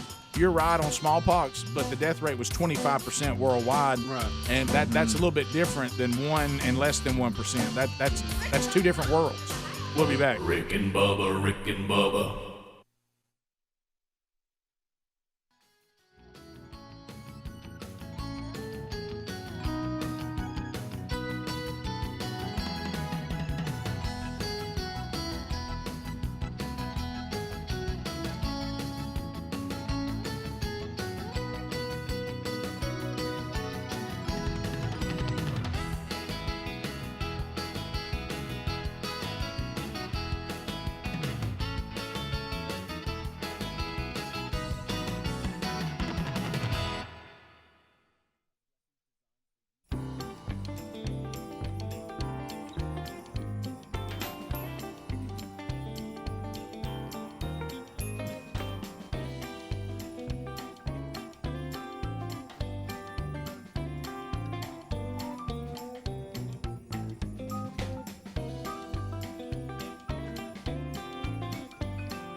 of gravy, please. Rick and Bubba, Rick and Bubba. Ooh, it brings me to my knees. Rick and Bubba, Rick and Bubba. I can't start another. Rick and Bubba, Rick and Bubba. Day 7 minutes to the top of the hour, the Rick and Bubba Show. 866 We Be Big is the number. As we make our way back. Waking on the blubber. All right, get your creep meter ready. Got a robot here. I think it's gonna make us all feel strange. Well, these things have really come a long way. How about those that you see like dogs running through places? You've seen those? Yeah, I don't haven't you? like those. Well, those are really weird looking. I don't like that at We're gonna put them babies all over Mars. I don't like them at all. You're gonna put them all over Mars. They're gonna walk around up there. That's right. Check everything out for us. Right. What does that? Greg, you all right? You get shocked? Like something popped, didn't it? Yeah, you get shocked. I scared me. Yeah. So It sound like it. It sure did. There, sailor. I thought it was turned off. Right. Well, it's scared a little juggling act for me over here. Electricity. Right? So let's say, Greg, that's your area. You need to be grounded. I know. All right. So this is it's a robot. It's called a mecha. Is that right? Hey, have y'all seen this yet? All right. Let's have a look. A mecha. No. Watch the face. Now. No.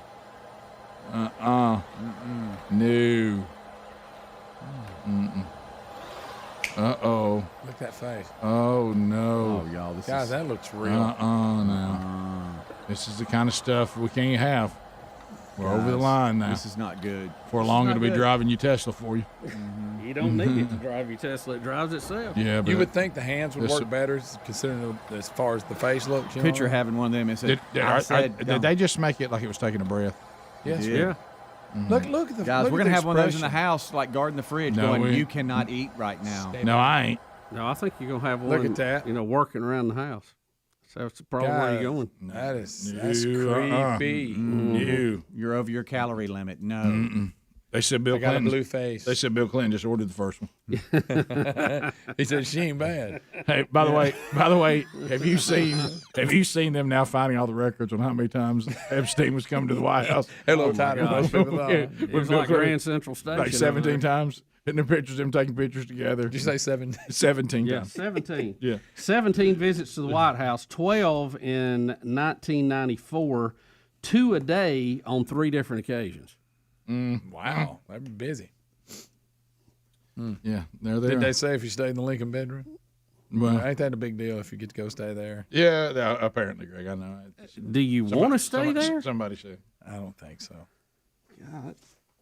Look, there's a lot of history there, but it's also Creepville. You know? I know. Oh, I don't want to be in there. I think I'll just take the hotel Give me a down the newer street. room. Look, when the Clintons Give me one left, than they added. listen, when the Clintons left, Greg, I think we could say this.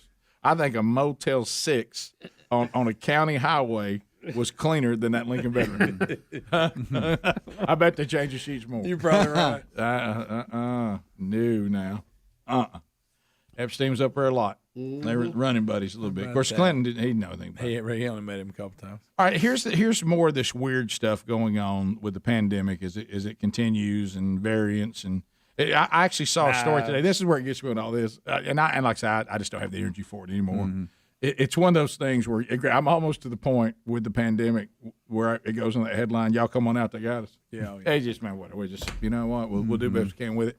But anyway, so now we even have stories where like is it Omicron or Omicron? Omicron. Kodachrome. I saw a story. This is where we are now. Of course, it's That all, ought to be our theme song for it. It's all your typical terrifying media sources and all that. I literally saw one story. I think it was the Washington Post. It said, "Hey, now, y'all don't go off and forget about Delta variant. Delta variant up here in Minnesota. We're having an outbreak. I feel like this is taken away from Delta variant. So now we even have a battle We got of jealousy among variants. of airtime for the variants. By the way, and I know some of you know this before I tell you this story that's kind of odd, some things we're finding out. So if I go to get a test for COVID and I test positive for COVID-19, for the SARS, whatever, Yeah. how do they know which variant it is? Well, it has to be molecularly tested. Quick, but they don't do that with everybody, do they? No, they don't. They don't do it with everybody. In some instances, they do, but it takes several days to get that result. Right. But what they're doing, of all the tests that are coming in, they randomly test them to see what variants are showing up. Like if you get 100 of them, they'll say, well, 6 of them was this and alpha was the rest of them or whatever. Yeah. Because it's just more efficient to do it that way than to test you and wait on yours to come back. Of course, yeah, I would think that would take forever. So they can, with all of them they test, they go, well, 70% of them are coming back Delta, so Delta is the prevalent, variation right now. But anyway, listen to this. Doesn't this seem kind of odd? People with allergic conditions, including hay fever, asthmas, and how do you say that word? Eczema? Is that right? Eczema, the skin condition? Eczema, seborrhea, psoriasis. Well, they're throwing that in there with asthma and hay fever. So am I saying that right? But eczema is a skin condition. And so anyway, that they have up to a 40% lower risk of COVID-19 infection. Well, so you're talking about people with allergies, basically, right? Well, and asthma. If you think asthma would be a problem, that's why I was surprised. But remember, if you have allergies to pine trees and pollen and ragweed and all that, you actually have an overstimulated immune system. Right. So I guess it's possible that if you're suffering with this, your immune system is hyperactive, or the fact that your sinuses are probably stopped up with mucus, you can't get it. I don't know. I mean, it could be either one, I guess, right? Yeah, because you would think that those, especially the asthma, would be a pre-existing condition that would put you in a bind. Yeah. But they're saying your immune system, I guess, Bubba, might actually be a little more resilient because it's constantly having to work. I don't know. Top of the hour. Rick and Bubba, Rick and Bubba.